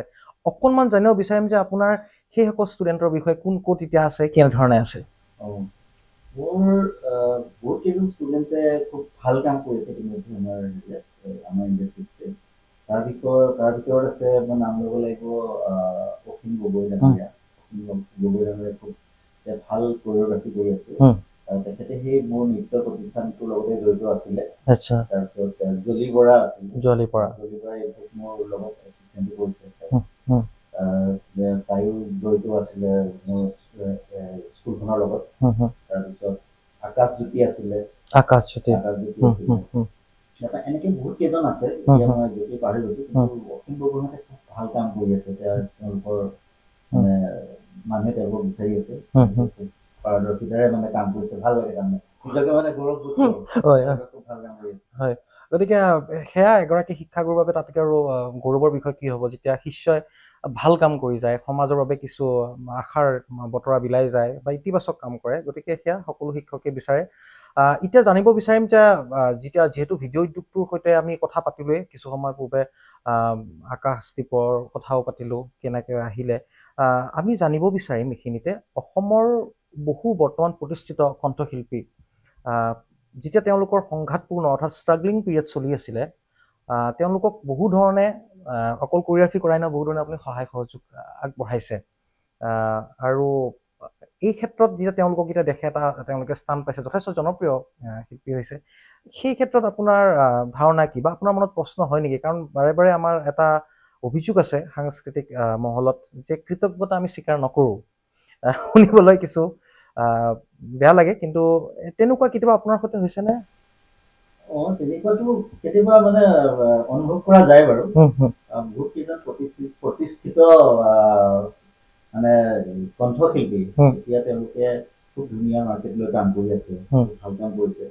এটা সময়ত যিমানখিনি পাৰোঁ মই তেওঁলোকক সহায় কৰিবলৈ চেষ্টা কৰিছিলোঁ, যাতে কিমানখিনি পাৰিছোঁ মই নিজে নকওঁ, তথাপিতো মই চেষ্টা কৰিছোঁ তেওঁলোকক আগুৱাই যোৱাত যাতে মই অকণমান হ'লেও সহায় কৰিব পাৰোঁ। গতিকে এতিয়া তেওঁলোক যেতিয়া প্ৰতিষ্ঠিত প্ৰতিষ্ঠিত কণ্ঠশিল্পী হিচাপে যেতিয়া প্ৰতিষ্ঠা হ'ল, তাৰপিছৰ পৰা কেতিয়াবা অকণমান মনত ভাৱ এটা হয় চাগে, ক'ৰবাত চাগে অকণমান তেওঁলোকৰ কৃতজ্ঞতা বোধটো কম নেকি, এটা ধৰণৰ অনুভৱ এটা হয়। বাকী তেওঁলোকৰ তেওঁলোকে উঠি গৈছে, তাত মোৰ বিশেষ ক'বলগীয়া একো নাই। কেতিয়াবা মনৰ ভাৱটোহে খালি তোমাৰ লগত শ্বেয়াৰ কৰিছিলোঁ, কেতিয়াবা অকণমান মনতে লাগে চাগে তেওঁলোকে যিমানখিনি মানে কৰিব লাগিছিলে, মানে এইটো নকওঁ যে মোক তেওঁলোকে কিন্তু তথাপিতো কেতিয়াবা অকণমান ভাবোঁ মই যে অকণমান চাগে তেওঁলোকে কৃতজ্ঞতা বোধ মোৰ ওচৰত হ'ব লাগিছিলে। সেইখিনি একেবাৰে নোপোৱাও নহয়, তথাপিতো মই যিমানখিনি ভাবোঁ মানে মই আশা কৰিছিলোঁ সেইখিনি ক'ৰবাত অকণমান কমিছে নেকি, এনেকুৱা এটা অনুভৱ হয়। হয়, এটা আক্ষেপ থাকিব। কিন্তু আপোনাক আমন্ত্ৰণ কৰাৰ আগতে আপোনাৰ বিষয়ে আৰু যথেষ্ট মই কিছু তথ্য গোটাই লৈছিলোঁ, আৰু মই ব্যক্তিগতভাৱে আপোনাৰ লগতে প্ৰায় এছোৱাকাল কাম কৰিছোঁ মই আপোনাৰ সৈতে। গতিকে মই জানিব বিচাৰিম, ৰাকেশ ৰিয়ানৰ এটা গীত যেতিয়া ৰাকেশ ৰিয়ান প্ৰতিষ্ঠা হোৱা নাই, জিয়া শীৰ্ষক এটি গীত সেইখিনি সময়ত সাংঘাতিক ধৰণে জনপ্ৰিয় অৰ্জন কৰিছিল, কিন্তু কেৱল গীতটি নহয়, ভিডিঅ'টোৰ কাৰণে তাত কালাৰৰ বিভিন্ন ধৰণৰ আমি যদি সম্ভৱ আমি দেখুৱাব বিচাৰিম এই সাক্ষাৎকাৰৰ মাজতে। সেই গীতটিৰ বিষয়ে অলপ জানিব বিচাৰিম আপোনাৰ পৰা। এই গীতটি ৰাকেশ ৰিয়ানৰ প্ৰথম গীতটি ময়ে কোৰিঅগ্ৰাফ কৰিছিলোঁ। আচ্ছা, জিয়া গানটো, প্ৰথম গানটো এই ইণ্ডিয়ান আইডল যোৱাৰ পিছত মনোজ শৰ্মা ডাঙৰীয়াই তেখেতে মিউজিক কৰিছিলে গানটো, আৰু কৃষ্ণ চাহ কেমেৰামেন আছিল। তাৰপিছত মই কোৰিঅগ্ৰাফ কৰিছিলোঁ গানটো, আৰু সেইখিনি সময়ত মানে ছ'চিয়েল মিডিয়া সেইটো কম আছিলে, কম মানে নাছিলেই। গতিকে সেইকাৰণে সেইখিনি এতিয়া যদি হ'লেহেঁতেন খুব পাব্লিচিটি পালেহেঁতেন চাগে, কিন্তু এতিয়া সেইখিনি সময়ত হ'ল কি অকল হেৰি টিভি আছিলে, এনি টিভি আছিলে, এনি হাই ফাই আছিলে আৰু এনি টিভি আছিলে। তথাপিতো সেইখিনি সময়ত নিউজ পেপাৰতে হওক, এনি হাই ফাইতে হওক, গানটোৱে বহুত সমাদৰ লাভ কৰিছিলে। আৰু ভিডিঅ'টো অকণমান এক্সট্ৰাকে কৰিবলৈ মই চেষ্টা কৰিছিলোঁ, এডিটিংটো এজ ইউজুৱেল গানবিলাক যেনেকৈ হৈছিলে তাতকৈ অকণমান বেলেগ ধৰণৰ কৰিবলৈ চেষ্টা কৰিছিলোঁ, আৰু সেইখিনি সময়ত অকণমান হ'লেও মানে ফলপ্ৰসূ হৈছিলোঁ বুলি মই ভাবোঁ। কাৰণ বহুতখিনি মানুহে মোক সুধিছিলে গানটো ভাল হৈছে বুলি, বা এপ্ৰিচিয়েট কৰিছিলে বহুতখিনি মানুহে, গানটো ভাল হৈছে, ছবিটা চাইছোঁ খুব ভাল লাগিছে। সেইটো আৰু সেইখিনি সময়ত ইউটিউবো নাছিলে চাগে, মানে জাষ্ট আহিছিলে, আৰু ইউটিউবত মানুহবিলাক ইমান চাউণ্ড নাছিলে। গতিকে দুৰ্ভাগ্যবশতঃ সেইটো ইউটিউবতো তেতিয়া দিয়া নহ'ল চাগে, আৰু গানটো সেই এনি টিভি বা এনেকেই মেইনলি সেই দূৰদৰ্শন এনি টিভি তাতেই মানে খুব মানে যথেষ্ট জনপ্ৰিয় হৈছিলে, আৰু মানুহে খুব এপ্ৰিচিয়েট কৰিছিলে। মানে দৰ্শকসকলক এতিয়া আকৌ এবাৰ ধন্যবাদ জ্ঞাপন কৰিছোঁ যিসকলে চাইছিল। সঁচাকৈ, কাৰণ সেইখিনি সময়ত এক্সট্ৰা টেষ্ট এটা পাইছিলে জিয়া। হয়, আৰু তাৰপিছত আমি জানো যে বিশেষকৈ ভৃগু কাশ্যপৰো প্ৰাৰম্ভিক যেতিয়া সংঘাত কৰি বা ষ্ট্ৰাগল পিৰিয়ডত আপোনাৰ যথেষ্ট অৰিহণা আছে, দেখা মানুহে জানে সেইখিনি কথা, বা হয়তো ভৃগু কাশ্যপে যদি চাই আছে তেখেতো এইখিনি জানিব, নিশ্চয় জানিব বিচাৰিম ভৃগু কাশ্যপৰ সেই প্ৰাৰম্ভিক জীৱনৰ কথা আপোনাৰ মুখেৰে। ভৃগু মোক খুব ভাল মানে ভৃগু মোৰ লগত খুব ভাল আছিলে তাৰমানে। এতিয়া বেয়া নেকি? ভৃগু এতিয়াও ভাল ভৃগু। মানে এইখিনি সময়ত তাৰ যেতিয়া ষ্ট্ৰাগল পিৰিয়ড চলি আছিলে, বহুত সি কষ্ট কৰে দেই, বহুত কষ্ট কৰি হয়তো মোৰ ক'ৰবাত অকণমান অৰিহণা আছে অকণমান আগুৱাই দিয়া, বাকী তাৰ টেলেণ্ট সেইকাৰণে সি আগুৱাই গৈছে। সেইটোৱে আৰু তাৰ টেলেণ্ট আছে কাৰণে, তাৰ হেৰি টেলেণ্টৰ কাৰণে সি আগুৱাই যাবলৈ সক্ষম হৈছে মই ভাবোঁ। তাৰ সেই আগুৱাই যোৱাত যদি মানে যিমানখিনি পাৰোঁ আৰু সেইখিনি সময়ত তাৰ প্ৰাৰম্ভিক অৱস্থাত মই সহায় কৰিবলৈ চেষ্টা কৰিছিলোঁ। যিমানখিনি মই ছাকচেছ হৈছোঁ মই নাজানো, বা তেওঁ কি ভাবে সেইটো নাজানো, কিন্তু মই চেষ্টা কৰিছিলোঁ যাতে তেওঁ আগবাঢ়ি যাওক, নিজকে প্ৰতিষ্ঠিত কৰক, আৰু মানে তেখেত নিজে প্ৰতিষ্ঠিত হ'ল, সেইটো কাৰণে মোৰ খুব ভাল লাগিল। এইটোৱে আৰু নিশ্চয়, কাৰণ এই কষ্টখিনি কৰিব লাগিব, যিকোনো এগৰাকী ব্যক্তিৰ আঁৰত সংগ্ৰাম থাকেই, গতিকে সেয়া কথা। আৰু নিশ্চয় কোনো শিল্পী সুলভ ব্যক্তিয়ে শলাগ নোলোৱাকৈ নাথাকে আচলতে কৃতজ্ঞতা জ্ঞাপন কৰিবই আৰু সেয়াই হৈছে শিল্পী সুলভ মনৰ এগৰাকী অধিকাৰী ব্যক্তি যে শলাগ ল'বলৈ জানে কৃতজ্ঞতা প্ৰকাশ কৰিব জানে যিয়ে নহওক শুভেচ্ছা থাকিল ৰাকেশ শ্ৰীয়ান আৰু ভৃগু কাশ্যপলৈ আকৌ আগুৱাই যাওক আকৌ জনপ্ৰিয়তাৰ শীৰ্ষত আৰোহণ কৰক বৰ্তমানত জনপ্ৰিয় হৈ আছে এতিয়া আহিছোঁ যিহেতু আপুনি বিভিন্ন ধৰণৰ গীত আপুনি শ্বুটিং কৰিছে হয়তো অসংখ্য বুলি ক'লেও ভুল নহ'ব তাৰ ভিতৰত আপোনাক যদি মই সুধো যে অভিনেত্ৰী কোন অভিনেত্ৰী বা কোন কেইগৰাকী অভিনেত্ৰীৰ কাম কৰি আপুনি অন্তত মানে মেণ্টেলি ছেটিছফাইড বা আপুনি সন্তুষ্টি বোধ কৰে আমাৰ সময়ৰ সেইখিনি যিসকল অভিনেত্ৰী আছিলে আমাৰ সময়ত কৰাৰ মই সকলোৰে লগতে কাম কৰিছোঁ নিশিতাই খুব ভাল কাম কৰিছিলে নিশিতাৰ লগত কাম কৰিছোঁ কাদম্বৰী চিনেমাখন কাদম্বৰী খুব ভাল কাম কৰিছিলে তাই তেনেকৈ আৰু তাৰপিছতো কেইবাটাও তাইৰ লগত মই কাম কৰিছোঁ বেক টু বেক জেৰিফাৰ লগত কাম কৰিছোঁ কাদম্বৰীতে কাম কৰিছোঁ বৰষাৰ লগত কাম কৰিছোঁ চিনেমাখনৰ নাম পাহৰিছোঁ হিয়াৰ দপনত তোমাৰ ছবিত মই কোৰিঅগ্ৰাফ কৰিছোঁ বৰষাৰ লগত কাম কৰিছোঁ তাৰপিছতো বেক টু বেক বেলেগ ভিডিঅ' কিবা কিবি বহুতখিনি বৰষাৰ লগত কাম কৰিছোঁ তাৰপিছত তেনেকৈ যিখিনি ৰিপিহঁতৰ লগত কাম কৰিছোঁ সেইখিনি সময়ত যিমানসকল হিৰ'ইন আছিলে মেক্সিমাম হিৰ'ইনৰ লগত কাম কৰিছোঁ সকলোৰ লগত কৰি ভাল লাগিলে তাৰপিছত আকৌ আইমিৰ লগতো কাম কৰিছোঁ আইমিও খুব ডেডিকেটলি কাম কৰে তাই কাম কৰা পৰিসৰটো বহুত ডাঙৰ তাৰমানে আইমি বৰুৱা তাই ডাইৰেক্টৰ অৰিয়েণ্টেড তাইৰ লগত কাম কৰি মোৰ সঁচাকৈ খুব ভাল লাগিলে আমি কেইবাটা বহুত কাম এটা সময়ত আমি আইমিৰ লগত মই বহুতকেইটা কাম কৰিলোঁ তাৰমানে মেক্সিমাম সেই চিডিৰ সময়ৰ পৰা চিনেমাৰ সময়ৰ পৰা মেক্সিমাম কাম কৰিছোঁ বুলি ক'লেও ভুল নহ'ব চাগে বহুতকেইটা কাম কৰিছোঁ সঁচাকৈ আইমিৰ লগত কাম কৰি খুবেই ভাল লাগে আইমি বৰুৱাৰ লগত কাম কৰি তাই খুব ডাইৰেক্টৰ অৰিয়েণ্টেড হয় খুব ধুনীয়া কাম কৰে খুব ডেডিকেটলি কাম কৰে আৰু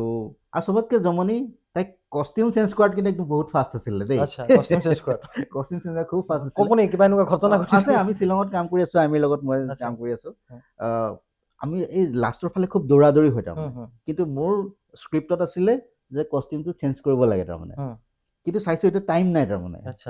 আমি কৈছোঁ হ'ব নেকি এইটো কষ্টিউমতে কৰি দিওঁ নাই সমীৰা মোক একদম 2 মিনিট লাগিব তাই গ'ল দৌৰি আমি আকৌ আহি একদম সিফালে গৈ পটাপট দেখিছোঁ আৰে কষ্টিউম চেঞ্জ মানে থিয়েটাৰটো কিজানি ইমান ফাষ্ট নহয় চাগে ইমান সোনকালে তাই কষ্টিউম চেঞ্জ কৰি আহি আকৌ নেক্সট মোৰ লগত শ্বট দিছে আহি পেলাই সঁচাকৈ আইমিৰ লগত কাম কৰি সঁচাকৈ খুব ভাল লাগিলে আৰু খুব ভাল কাম কৰে তাই তাৰমানে ভাল কাম কৰে আৰু হয়তো সেইবাবেই বহু ইতিমধ্যে ৰাষ্ট্ৰীয় পৰ্যায়তো জিলিকি সেইকাৰণে ৰাষ্ট্ৰীয় পৰ্যায়তো এতিয়া বিভিন্ন ধৰণৰ চিনেমা পৰিচালনাও কৰিছে কেইবাখন চিনেমাত ৰাষ্ট্ৰীয় পৰ্যায়ত বঁটা গ্ৰহণ কৰিবলৈ সক্ষম হৈছে গতিকে ইয়াৰ কাৰেণ্ট ট্ৰেণ্ডৰ জৰিয়তে আইমিক মই শুভেচ্ছা জ্ঞাপন কৰিলোঁ যাতে আৰু ভাল কাম তেখেতৰ পৰা উপহাৰ পাওঁ নিশ্চয় এতিয়া যদি সেই একেই কথা মই যদি অভিনেতাসকলৰ ক্ষেত্ৰত আপোনাক সোধোঁ মই অভিনেতা প্ৰথমটো মোৰ পইনা মোৰ ধুনীয়া প্ৰথম মোৰ চিনেমা আছিলে সেই প্ৰথম চিনেমাখনতে মই যতীন দাক পাইছিলোঁ প্ৰথম চিনেমাখনতে আৰু ইণ্টাৰেষ্টিং মই অলপ আগতে কৈছোঁ চাগে মোৰ প্ৰথম অভিনয় কৰিছোঁ মই যতীন দাৰ কো আৰ্টিষ্ট হিচাপে আৰু মোৰ প্ৰথম চিনেমাৰ কোৰিঅ'গ্ৰাফি কৰা চিনেমাখনৰ প্ৰথম হিৰ' আছিলে যতীন বৰা ডাঙৰীয়াই যতীন দাৰ লগত কাম কৰি বহুত মানে বিৰাট কমফৰ্টেবল লাগে খুব ধুনীয়াকৈ কামবিলাক কৰে আৰু জমনি ইণ্টাৰেষ্টিং জানা নাই মোৰ প্ৰথম চিনেমাখনৰ এটা সৰু কথা কওঁ দেই প্ৰথম চিনেমাখনত যেতিয়া মই গৈছোঁ কাম কৰিবলৈ গৈছোঁ এটা গান মই নদী কিনাৰত ব্ৰহ্মপুত্ৰৰ কিনাৰত ছেটেট বনাই আমি কাম কৰিবলৈ ষ্টাৰ্ট কৰিছোঁ তেনেকৈ যতীন দা বহি আছে কৈছোঁ ঐ সমীৰ তই এই কোনটো গান কৰিম জানে কোনটো গান এটা প্লেনিং কৰিছে মইতো নাজানো মই কৈছোঁ দাদা আমুক এই গানটো চিনাকি মন বুলি আছিলে নেকি একজেক্টলি মই প্ৰথম লিৰিক্সটো মই এতিয়া পাহৰি গৈছোঁ আৰু যতীন দাই কৈছে ঠিক আছে তই গাই শুনাচোন আৰু মই সেইখিনি সময়ত ইমান চিৰিয়াছ আছিলোঁ গানটো লৈ পেলাই একদম মই স্ক্ৰিপ্ট লৈছোঁ মইতো নন ছিংগাৰ হয় স্ক্ৰিপ্ট লৈ পেলাই মই গানটো একদম নাক ফুলাই গাইছোঁ খুব গাইছোঁ একদম নাক ফুলাই তাৰপিছত যতীন দা হাঁহি একদম বাগৰি পৰি গৈছেগৈ গৈ পেলাই কৈছে তই গা ইফালে সুমন দুৱাৰা কেমেৰামেন আছিলে সুমন দাহঁতো আহি পেলাই মানে সেইখিনি পুৰা মোক এনজয় কৰিছে আৰু মই একদম পুৰা ফিল্ডত দি আছোঁ সেইখিনি সময়ত ধুনীয়া জমনি এটা হৈ গ'ল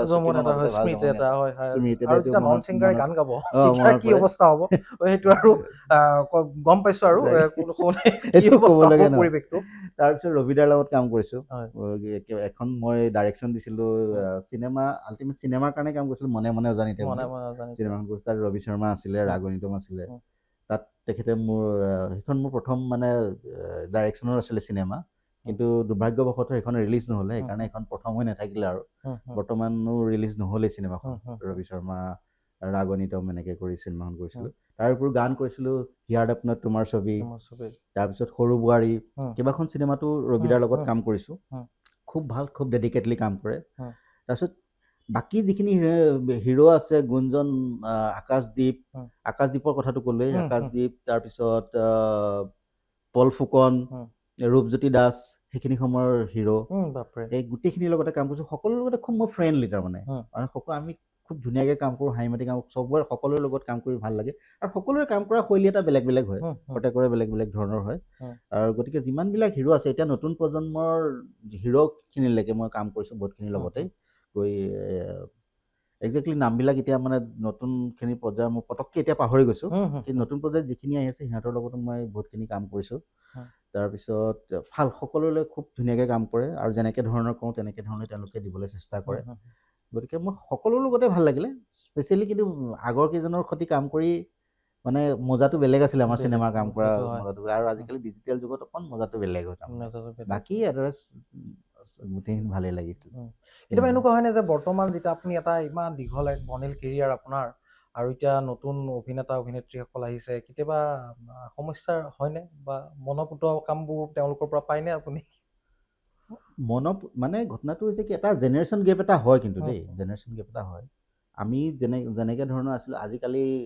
যিখিনি অভিনেতা অভিনেত্ৰী আহিছে তেওঁলোকে বেলেগ ধৰণে শিকি আহিছে, বা ইয়াৰ আগত যিখিনি আহিছিলে তেওঁলোকে অকণ বেলেগ ধৰণে আহিছে। গতিকে তেওঁলোক আহোঁতে প্ৰথমতে অকণমান মানে বুজোৱা মেলাত বা আণ্ডাৰষ্টেণ্ডিঙত অকণমান সমস্যা কেতিয়াবা অনুভৱ কৰোঁ, কিন্তু আদাৰৱাইজ যেতিয়া কামটো হৈ যায়গৈ তেতিয়ালৈ মানে মই মোৰ শৈলীৰে মই তেওঁলোকক লৈ যাবলৈ চেষ্টা কৰোঁ, আৰু তেওঁলোকেও চাই যাতে তেওঁলোকৰ 100% দিব পাৰে। ফাইনেলি যিকেইটা কাম কৰা গৈছেগৈ, ফাইনেলি প্ৰডাক্টবিলাক ভালেই ওলাইগৈ গৈ পেলাই, বা কাম ভালেই কৰেগৈ। আৰু নতুন প্ৰজন্মৰ যিসকল ওলাইছে তেওঁলোকো খুব ডেডিকেটলি কাম কৰে, খুব ভালেই কাম কৰে, কাম কৰি ভাল লাগে। তেওঁলোকে কাম কৰা স্পৃহাটো আছে, সেইকাৰণে তেওঁলোকে কাম কৰি আছে, ভাল ভাল কাম। কিন্তু কেতিয়াবা ছ'চিয়েল মিডিয়াত দেখোঁ যে নেটিজনসকলে অভিযোগ উত্থাপন কৰে যে আজিকালি অভিনেত্ৰী হ'লে কেৱল ৰিলছ কেইটামান কৰিলে হ'ল আৰু ধুনীয়া হ'লেই হ'ল। আপুনি এই নেটিজনসকলৰ এই দৃষ্টিভংগীত আপুনি একমত নে? একমত যদিও একমতেই, এক প্ৰকাৰ একমত বুলি ক'ব লাগিব। কিন্তু চাই আছে নতুন বহুতে চাব। নহয়, মানে ঘটনাটো হৈছে কি, তেওঁলোকে বেয়া পাব নালাগে, কিন্তু যিটো সঁচা কথা সেইটো কৈছোঁ। মানে ধৰক এনেকুৱা হৈছে আজিকালি, আমাৰ আগত কি হৈছিলে যে আমি কোনোবা এজনী হিৰ'ইন চিলেক্ট কৰিলোঁ, মই হিৰ' বা হিৰ'ইনৰ কথাই কৈছোঁ, বা হিৰ'ইনৰ কথাই অভিনেত্ৰীৰ কথাই কৈছোঁ। কোনোবা এগৰাকী অভিনেত্ৰী চিলেক্ট কৰি আমি প্ৰডিউচাৰৰ লগত যেতিয়া বহোঁ, বা গানটোৰ কনচেপ্টত এগৰাকী হিৰ'ইন খাপ খায়, তেতিয়া মানে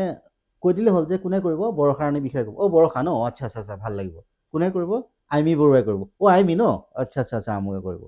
এতিয়া আজিকালি প্ৰজন্ম হৈছে কি, যদি কোনোবা এগৰাকীৰ নাম কোৱা যায় যে আমুকে কৰিব, এই গানটো মই আমুকৰ কথা ভাবিছোঁ, মানে কিছুমান ক্ষেত্ৰত মই প্ৰব্লেম পাইছোঁ। আমুক মানে কোননো আমুক? সেই আমুক ৰিলছটো যে ভাইৰেল হৈছিলে, আমুক সেই ছোৱালীজনী ন, আচ্ছা আচ্ছা আচ্ছা আচ্ছা আচ্ছা, বা সেই আমুক চিৰিয়েলখন কৰিছিলে, আমুক চিৰিয়েলত যে কৰিছে, আমুক কেৰেক্টাৰটো যে কৰে চিৰিয়েলজনী, সেই ছোৱালীজনী ন, এইটো নামৰ ন, আচ্ছা আচ্ছা আচ্ছা আচ্ছা। গতিকে সেইখিনি ক্ষেত্ৰত মই ভাবোঁ ক'ৰবাত অকণমান লেক আছে নেকি, যাতে তেওঁলোকে সেই পৰ্যায়টো আচলতে পাবলৈ আৰু অকণ কষ্ট কৰিব লাগিব নেকি, যিটো পৰ্যায় আমাৰ আগৰ চাম হিৰ' হিৰইনখিনিয়ে কৰি থৈ গ'ল, বা ল'ৰাই হওক ছোৱালীয়ে হওক যিখিনি কৰি থৈ গ'ল, তেওঁলোকৰ নাম ক'লেই যেনেকৈ গম পাই যায়। কিন্তু আজিকালি মোৰ ক্ষেত্ৰত দেই, মই অলপ মানে পাইছোঁ যে আমুকক ল'বলৈ, জানো তেখেত বিখ্যাত হৈ আছে, ৰিলছত ওলাই আছে, চিৰিয়েলত কাম কৰি আছে, ক'ৰবাত কাম কৰি আছে, তথাপিতো বৰ্ণনা দিব লগা হয়, আমুকত যে কৰিছে। যেনেকৈ আগৰ দিনৰ পটককৈ কৈ দিলে যে আমুক হিৰ'ই কৰিব, আমুক হিৰ' ন, আচ্ছা আচ্ছা আমুক। কিন্তু এতিয়া ক'লে মানে বহুতখিনি বুজাব লগা হ'ল, আমুক গানটো যে কৰিছিলে, এনেকুৱা যে আচ্ছা আচ্ছা আচ্ছা। গতিকে সেই পৰ্যায়টো পাবলৈ তেওঁলোকে আৰু অকণ কষ্ট কৰিব লাগিব। আৰু খুব মানে তেওঁলোকক এটা কথা কৈছোঁ, তেওঁলোক সঁচাকৈ টেলেণ্টেড, খুব ভাল কাম কৰে। কিন্তু অকল সেই সৰু সুৰা পৰিসৰৰ মাজত মানে নিজকে আবদ্ধ নাৰাখি বহলভাৱে আমাৰ যদি আগৰ যিসকল অগ্ৰজ আছিল তেওঁলোকক ফ'ল' কৰি যদি তেওঁলোক আগবাঢ়ি যায় আৰু খুব ডেডিকেটলি কাম কৰে, ডেফিনেটলি তেওঁলোকেও সেইটো এটা পৰ্যায় পাব বুলি মই আশা কৰোঁ। পৰ্যায় পাইছে, তথাপিতো মানে যাতে পটককৈ নামটো ক'লে সকলোৱে চিনি পায় আৰু মানে খুব সহজ ভাষাত ক'বলৈ গ'লে সঁচা অৰ্থত যিটো সঁচা অৰ্থত জনপ্ৰিয়তাটো পালে মানে পাবলৈ সক্ষম হ'ব। যথেষ্ট সুপৰামৰ্শ এয়া, আৰু এই পৰামৰ্শ আগবাঢ়ি গ'লে, কাৰণ জ্যেষ্ঠসকলৰ পৰামৰ্শ এক বহুমূলীয়া সম্পদ, এই সম্পদ। তথাপিতো আকৌ আৰু অন কেমেৰা আৰু এটা কৈ থৈছোঁ, মানে সকলোবিলাক নহয় দেই, নতুন তাৰ মাজতো বহুত কেইগৰাকী আছে যে নিজকে প্ৰতিষ্ঠা কৰিবলৈ সক্ষম হৈছে তাৰ মাজতে। নিশ্চয়, আৰু আগুৱাই যাব এনেকৈ উদ্যোগটো থাকিব বাৰু, যা হওক। কিন্তু আপুনি শেহতীয়াকৈ আপুনি দেখিছোঁ যোৱা বছৰ দাদা তুমি দুষ্টবৰ বোলছবি, এখন বোলছবি নিৰ্মাণ কৰোঁতে বোলে পৰিচালকৰ বিশেষকৈ অসমত বহুত তিতা মিঠা বহুত অভিজ্ঞতা থাকে। সেইটোতো হয়। অলপ ক'ব নেকি অভিজ্ঞতাখিনিৰ কথা? তিতাও কওক, মিঠাও কওক। তিতা মিঠাটো অভিজ্ঞতা থাকিবই। এখন যেতিয়া চিনেমা বনাবলৈ যোৱা হয়, তাত তিতাও অভিজ্ঞতা থাকে, মিঠাও অভিজ্ঞতা থাকে। আৰু কিছুমান তিতা মিঠা অভিজ্ঞতা কেতিয়াবা চিনেমাৰ খাতিৰতে বা যিটো প্ৰজেক্টটো অলৰেডি ওলাই গ'ল, দাদা তুমি দুষ্টবৰৰ কথাকে কৈছোঁ, অলৰেডি প্ৰজেক্টটো ওলাই গৈছে, তাতে তিতা অভিজ্ঞতাও আছে, মিঠা অভিজ্ঞতাও আছে। কিন্তু যেতিয়া বস্তুটো হলত চলি যায়, মানুহে আঁকোৱালি লয়, তেতিয়া সেই তিতা অভিজ্ঞতাবিলাক মানে পাহৰি যোৱা যায়গৈ। তথাপিতো দাদা তুমি দুষ্টবৰ কৰোঁতে মানে মিঠা অভিজ্ঞতাবিলাকে কৈছোঁ। খুব ফ্ৰেণ্ডলি আমি কাম কৰিলোঁ। মোৰ চতিয়াত গোটেই হোল টিমটো নি পেলাই চতিয়াত কেম্প কৰি পেলাই আমি কাম কৰিছিলোঁ। প্ৰথমটোতো তিতা অভিজ্ঞতা এইটোৱে হ'ল, প্ৰথম ফাৰ্ষ্ট চিডিউল যেতিয়া আমি ল'লোঁ দাদা তুমি দুষ্টবৰ, তেতিয়া ঠিক আমি 6 দিন কৰিছিলোঁ। 6 দিন হোৱাৰ লগে লগে মানে 5 দিনমানৰ পৰা মানে গুণগুণনি ষ্টাৰ্ট হৈছে, 4 দিনমানৰ পৰা যে বন্ধ হৈ যাব, কৰোণা আহিছে। আচ্ছা, কৰোণাৰ মানে এনেকুৱা হৈছে, একদম আমুকত চাইনাত এনেকুৱা মানুহ মৰিছে, আমুকত মানুহ মৰিছে, এইটো ইণ্ডিয়ালৈ আহিব পাৰে, এতিয়া মানে হেৰি হ'ব, মানে বন্ধ দিব নেকি। আৰু সকলোবিলাকে কৈছোঁ বুলি খুব টেনশ্যনত কৰি আছোঁ। আৰু তেতিয়া মানে কৰোণা বুলি ক'লে মানে এনেকুৱা এটা ভয়াৱহ বস্তু আছিল, তাৰমানে একদম সাংঘাতিক আতংক, মানে সেইটো হ'লে মানুহ নাবাচিবই তাৰমানে, এনেকুৱা তাৰমানে মানে এনেকুৱা মনত সোমাই গৈছিলে। তাৰপিছত এতিয়া গোটেই মানে আমাৰ যিটো মোৰ ক্ৰু মেম্বাৰ্ছখিনি আছিলে, ক্ৰু মেম্বাৰ্ছখিনি মানে প্ৰত্যেকেই মানে এই চিনেমাত মানে মন দিব নোৱাৰা হৈ গ'লগৈ তাৰমানে, যে তেওঁলোকে মানে কৰোণা আহি যাব, নাই সোনকালে আমি চিডিউলটো ব্ৰেক কৰি আমি যাওঁগৈ গৈ। তাৰপিছত মইতো এটা হেঁপাহ লৈ গৈছিলোঁ নহয়, এটা সপোন লৈ গৈছিলোঁ, যিটো সপোন মানে ফুলফিল কৰি দুখো লাগিছে মোৰ বিৰাট, যে এইটো ঘপককৈ কি আহি গ'ল তাৰমানে, এতিয়াতো বন্ধ কৰি দিবলগীয়া হৈ যাব। তাৰপৰা বিভিন্ন হেৰিয়াক 5 নম্বৰ দিনাতো গম পাইছোঁ ক'ৰবাত শ্বুটিং বন্ধ কৰি মানুহবিলাক গুচি আহিছেগৈ গৈ পেলাই। তাৰপিছত আমাৰ গোটেই ইউনিটত হুলস্থুল লগাই দিলে সকলোৱে, আৰু যে নাই নহ'ব, আমি কাম নকৰোঁ আৰু। তথাপি 6 নম্বৰ দিনা কৰি আধালৈকে কাম কৰিলোঁ। কৰাৰ পিছতে মই মানে চিডিউলটো ব্ৰেক কৰিবলৈ, আৰু ইণ্টাৰেষ্টিং মানে কেইদিনমানৰ কাৰণে কৈছে, এসপ্তাহমানৰ কাৰণে এটা ব্ৰেক দিওঁ, এসপ্তাহমানৰ পৰা আকৌ ষ্টাৰ্ট কৰিম। তাৰপিছত প্ৰথমতে লকডাউন আৰম্ভ হ'ল 3 দিনমানৰ কাৰণে। সেই 3 দিনটো গৈ মানে বাঢ়ি 3-4 মাহ হৈ গ'লগৈ গৈ পেলাই। আৰু ইণ্টাৰেষ্টিং, আমাৰ যেতিয়া এছিষ্টেণ্ট ডাইৰেক্টৰ আছিলে লোহিত দাক মই ক'লোঁ 3 দিনৰ কাৰণে, মইতো গুৱাহাটী গুচি আহিলোঁ, মই কৈছোঁ 3 দিনৰ কাৰণে আপুনি থাকক, সেই কেম্পতে আপুনি থাকি যাওক, আৰু লগত স্পট বয় এটা দিছোঁ, ৰন্ধা বঢ়া মানে গোটেইখিনি ব্যৱস্থা আছেই, গতিকে স্পট বয় বনাই দিব, আপুনি গোটেই ইকুইপমেণ্টছ আছে, আপুনি তাতে থাকক। লোহিত দা হ'ল কি ফচিল এটা, মানে সহজ কথাত ক'বলৈ গ'লে আমিতো চব গুচি আহিলোঁ। তাৰপিছত লোহিত দা তাত এই 3 মাহ তেখেত এই যেতিয়া মানে এই বাছত আহিব পৰা ব্যৱস্থাটো কৰিলে, 3-4 মাহমানৰ পিছত যাতে মানে হেৰি কৰি লৈ পেলাই বেজী লৈ কি কৰি মানে এনেকুৱা কিবা এটা প্ৰচেছ আছিল, একজেক্টলি মই পাহৰি গৈছোঁ। তেতিয়া আহিব পৰা হ'লে, সেই বাছত 15টা মানুহে আহিব পাৰে, তেনেকুৱা সেই তেনেকৈ আহিছে। সেই মানে অভিজ্ঞতাটো তেখেতৰ লগত কেতিয়াবা বহিলে মানে তেখেতে কয় আৰু মানে সেই, আৰু তেখেতক মানে সেই গাঁৱৰ মানুহ আৰু আহিবও নোৱাৰে ডাইৰেক্টলি, মোৰ তাত যিখিনি মানুহ আছে হেৰি দিবলৈকে, ৰেচনখিনি দিবলৈকে আহিব নোৱাৰে, কাৰণ পুলিচে কোবাব। সেই তেনে তথাপিতো কিবা কিবি কৰি তেওঁলোকক সেই 3 মাহ তাত ৰাখিলে, আৰু সেইকাৰণে ধন্যবাদ জ্ঞাপন কৰিছোঁ লোহিত দাকো। সঁচাকৈ দেই, এখন চিনেমাৰ আঁৰত এইবোৰ যে ঘটনা থাকে, মানুহে আচলতে বোলছবি এখন হলত চাবলৈ যোৱাত অনীহা আমাৰ অসমৰ এইটো দেখিবলৈ পোৱা যায়, কিন্তু সেই কলা কুশলীৰ কষ্টখিনি আচলতে নাজানে। তাকে, আৰু যেতিয়া জানিব ন, তেতিয়া যি চিনেমাই নহওক কিয় হয়তো ছবি হললৈ যাবই, কাৰণ মানুহেই সৃষ্টি কৰা এখন বোলছবি, আৰু গতিকে এইটো হ'ব নালাগে। যিয়ে নহওক, গম পালোঁ দাদা তুমি দুষ্টবৰৰ, কিন্তু এতিয়া সময়ো আমাৰ কমি আহিছে, সামৰিব লাগিব। কিন্তু বিশেষকৈ আপোনাৰ ক্ষেত্ৰত এতিয়া কথা পাতিব বিচাৰিম এইটোৱেই যে অসমত প্ৰযোজকৰ অভাৱ। আৰু বহু প্ৰযোজক আমি দেখোঁ যে প্ৰথম দুটা বা এটা তেওঁলোকে কৰিলে প্ৰজেক্ট, তাৰপিছত তেওঁলোক আৰু পৰাজয় বৰণ কৰে। কাৰণ অসমত আমি প্ৰায়ে শুনো যে ৰিটাৰ্ণ নাহে এই যিটো তেওঁলোকে খৰচ কৰে। এই সমস্যাটো দিনে দিনে প্ৰায় বাঢ়িহে গৈ আছে। আপোনাৰ দৃষ্টিভংগীত এগৰাকী ফিল্ম মেকাৰ হিচাপে ইয়াত কিবা সমাধান আছেনে বাৰু? সমাধান প্ৰত্যেক বস্তুটো কিবা এটা সমস্যা থাকিলে সমাধানটো ডেফিনেটলি থাকিবই। গতিকে মই ভাবোঁ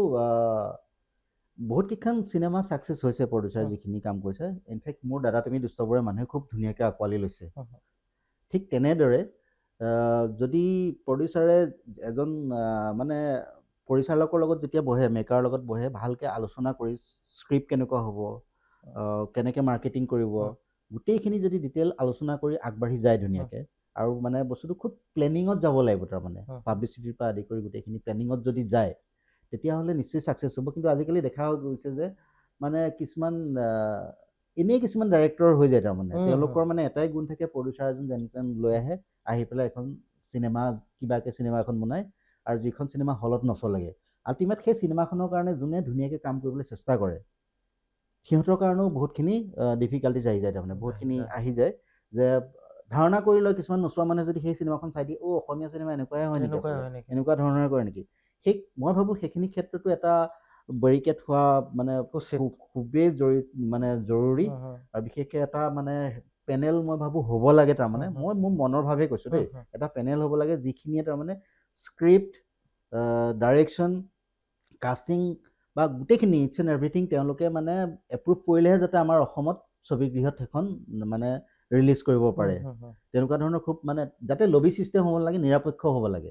নিৰপেক্ষভাৱে হ'ব লাগে। হৈ পেলাই যে সঁচাকৈ যদি কোনোবা এজন মানুহৰ টেলেণ্ট আছে, তেখেত আহি পেলাই তেখেতৰ যদি সঁচাকৈ ধুনীয়াকৈ চিত্ৰনাট্য ভাল, ষ্টৰি ভাল, চিত্ৰনাট্য ভাল, গোটেইখিনি কাষ্টিং ভাল, গোটেইখিনি আৰু ভাল, তেতিয়াহ'লে নিশ্চয় সেই পেনেলটোৱে চাই পেলাই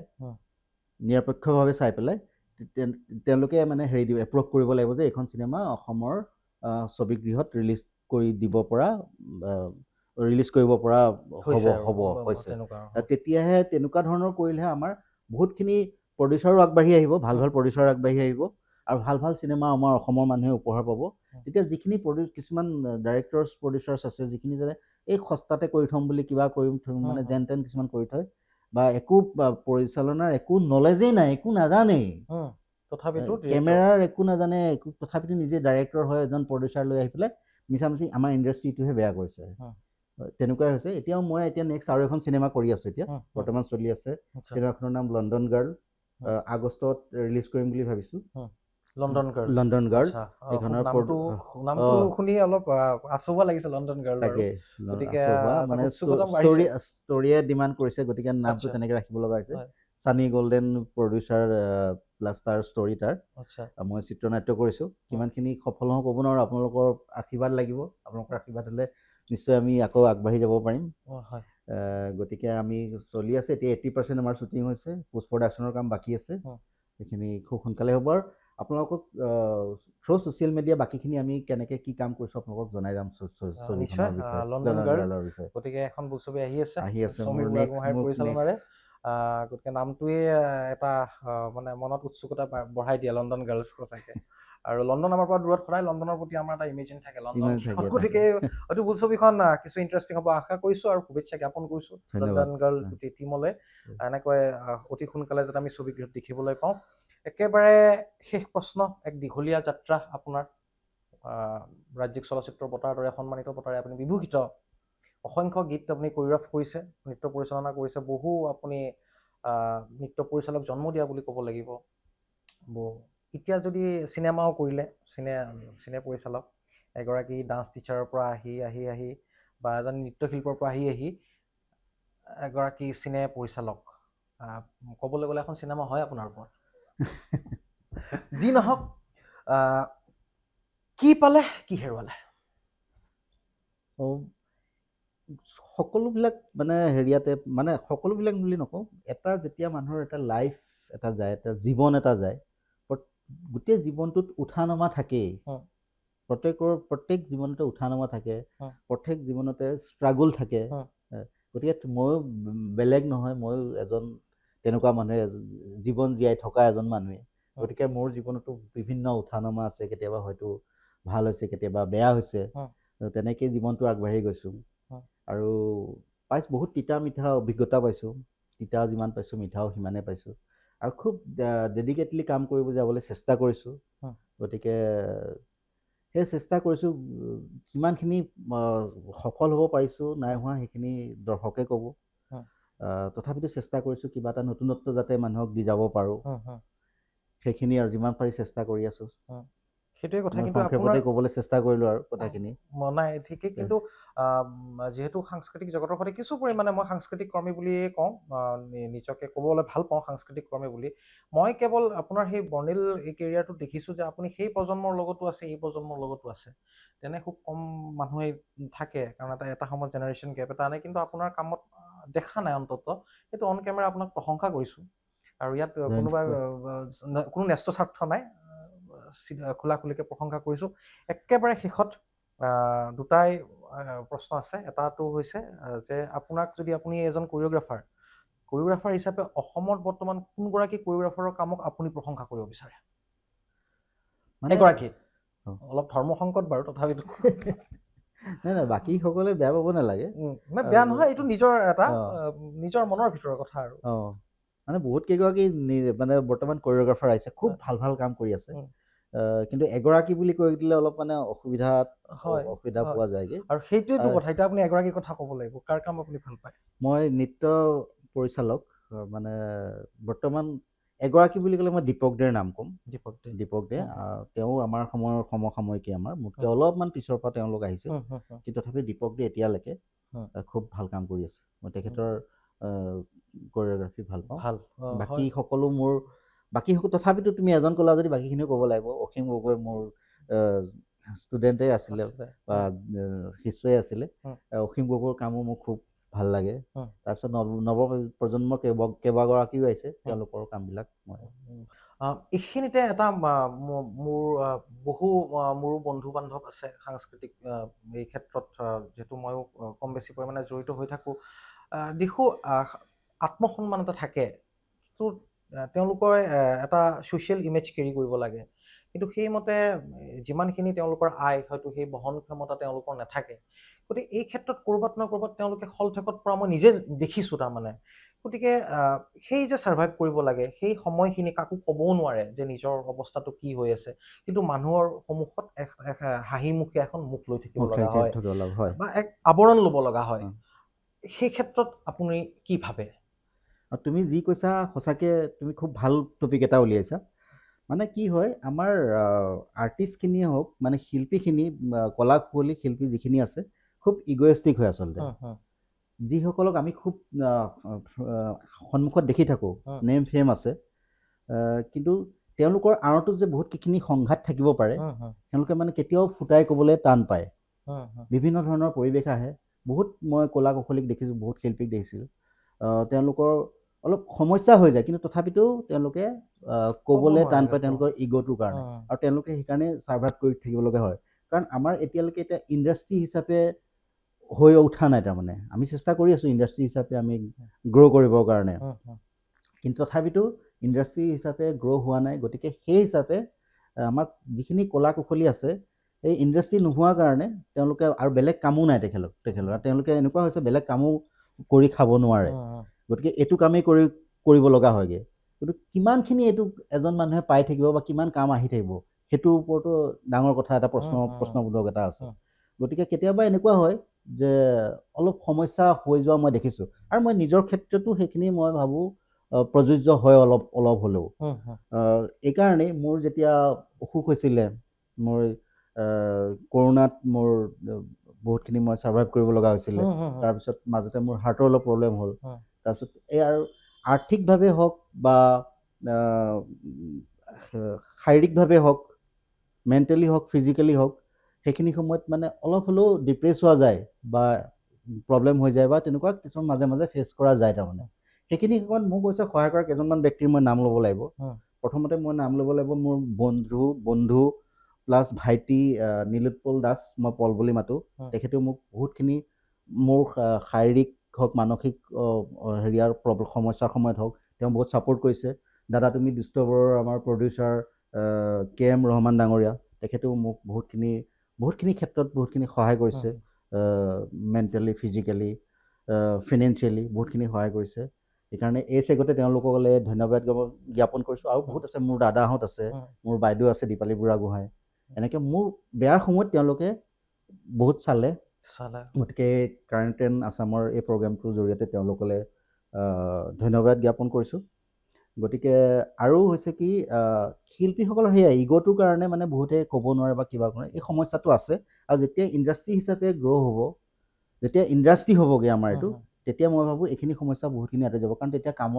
কাম এভেইলেবল হ'ব সকলোৰে কাম আহিব তেতিয়া মই ভাবোঁ ভাল হ'ব আৰু সেইকাৰণে আমি লাগি আছোঁ যাতে খুব সোনকালে আমাৰ এইটো ইণ্ডাষ্ট্ৰী ৰূপে আমি প্ৰতিষ্ঠিত কৰিব পাৰোঁ আমাৰ নিশ্চয় আৰু এই কৃতজ্ঞতাৰ প্ৰকাশটোৱে হৈছে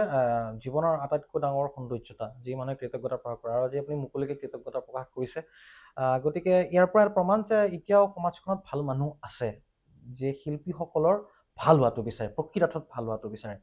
সুদু শেষত আপোনাক সুধিব বিচাৰিম কাৰেণ্ট এণ্ড আছামৰ প্ৰতি আপোনাৰ কি মনোভাৱ কি আপুনি মেছেজ দিব প্ৰথমতে জাহ্নৱ তুমি ইমান ধুনীয়া অনুষ্ঠান এটালৈ মোক আমন্ত্ৰণ কৰি আনিলা আৰু ইমান ধুনীয়াকৈ তুমি মোৰ লগত কথা বতৰা পাতিলা ভাল লাগিলে তোমাৰ লগত কথা পাতি ধন্যবাদ জ্ঞাপন কৰিছোঁ তোমাক আৰু কাৰেণ্ট এণ্ড আছাম সঁচাকৈ এটা খুব ভাল চেনেল ষ্টাৰ্ট হৈছে ইয়াৰ যিখিনি কালচাৰেল নিউজ সঁচাকৈ লেখত ল'বলগীয়া খুব ধুনীয়া হৈছে তাৰমানে মই চাওঁৱেই কাৰেণ্ট এণ্ড আছামৰ যিখিনি মানে কালচাৰেল পেজটো মই কালচাৰেল মানুহ কাৰণে মই কালচাৰেল নিউজবিলাক বেছি চাওঁ দেই সেইকাৰণে কৈছোঁ গতিকে কালচাৰেল পেজটো চাওঁ খুব মানে বেলেগ যিবিলাক চেনেল আছে তাতকৈ বহুতখিনি ওপৰত হৈছে গতিকে আৰু আগবাঢ়ি যাওক কাৰেণ্ট এণ্ড আছাম তাকে মই ভগৱানৰ ওচৰত প্ৰাৰ্থনা কৰিলোঁ তেওঁলোকে যাতে খুব আৰু আগবাঢ়ি যাওক নিজকে বিশালভাৱে প্ৰতিষ্ঠা কৰিবলৈ যাতে তেওঁলোক সক্ষম হওক তাকে কামনা কৰিলোঁ আৰু কাৰেণ্ট এণ্ড আছামৰ সমূহ কৰ্মকৰ্তাক মোৰ ফালৰ পৰা ধন্যবাদ জ্ঞাপন কৰিলোঁ প্ৰিয় দৰ্শক এয়া আছে সমীৰ বুঢ়াগোহাঁই ৰাজ্যিক চলচ্চিত্ৰ বঁটা বিজয়ী নৃত্য পৰিচালক লগতে চিনে পৰিচালক আৰু তেখেতৰ আহিবলগীয়া বোলছবি লণ্ডন গাৰ্লছ আহি আছে আমি আশাবাদী যে বোলছবিখনে নতুনত্ব কিছু দিব আৰু আপোনাকো ধন্যবাদ জ্ঞাপন কৰিছোঁ আপুনি বহুমূলীয়া সময় আমাক দিলে যথেষ্ট কথা পাতিলোঁ বহুখিনি কথা জানিলোঁ বিশেষকৈ আমাৰ নৃত্যশিল্পীসকলৰ সৈতে জড়িত বহুখিনি কথা এই অনুষ্ঠানটোৰ যথেষ্ট সমল আছে বিশেষকৈ যিসকলে ভাবিছে যে মই কোৰিঅ'গ্ৰাফী কৰিয়েই জীৱনটো বা পেচা হিচাপে কোৰিঅ'গ্ৰাফী কৰিম বা নৃত্য পৰিচালক হ'ম তেওঁলোকৰ বাবে এই অনুষ্ঠানটোত যথেষ্ট সমল আছে আৰু যিসকল অভিনেতা অভিনেত্ৰী বা নতুনকৈ আহিছে বা অভিনয় জগতত তেওঁলোকে পদাৰ্পণ কৰিব বিচাৰিছে আগবাঢ়ি আহিছে তেওঁলোকৰ বাবেও এই অনুষ্ঠানটোত যথেষ্ট সমল আছে গতিকে এনেধৰণৰ অনুষ্ঠান চাবলৈ আপোনালোকে কি কৰিব লাগিব আমাৰ তিনিখনকৈ page digital page current and Assam current and any current and plus আপোনালোকে ফ'ল' কৰি থ'ব লগতে আমি GTPL 977ত উপলব্ধ জিঅ' প্লেটফৰ্মত উপলব্ধ লগতে ইউটিউব ইনষ্টাগ্ৰাম টুইটাৰ আটাইকেইটা ছ'চিয়েল মিডিয়া প্লেটফৰ্মত আমি উপলব্ধ কেৱল চাই থাকিব কাৰেণ্ট এণ্ড আছাম ধন্যবাদ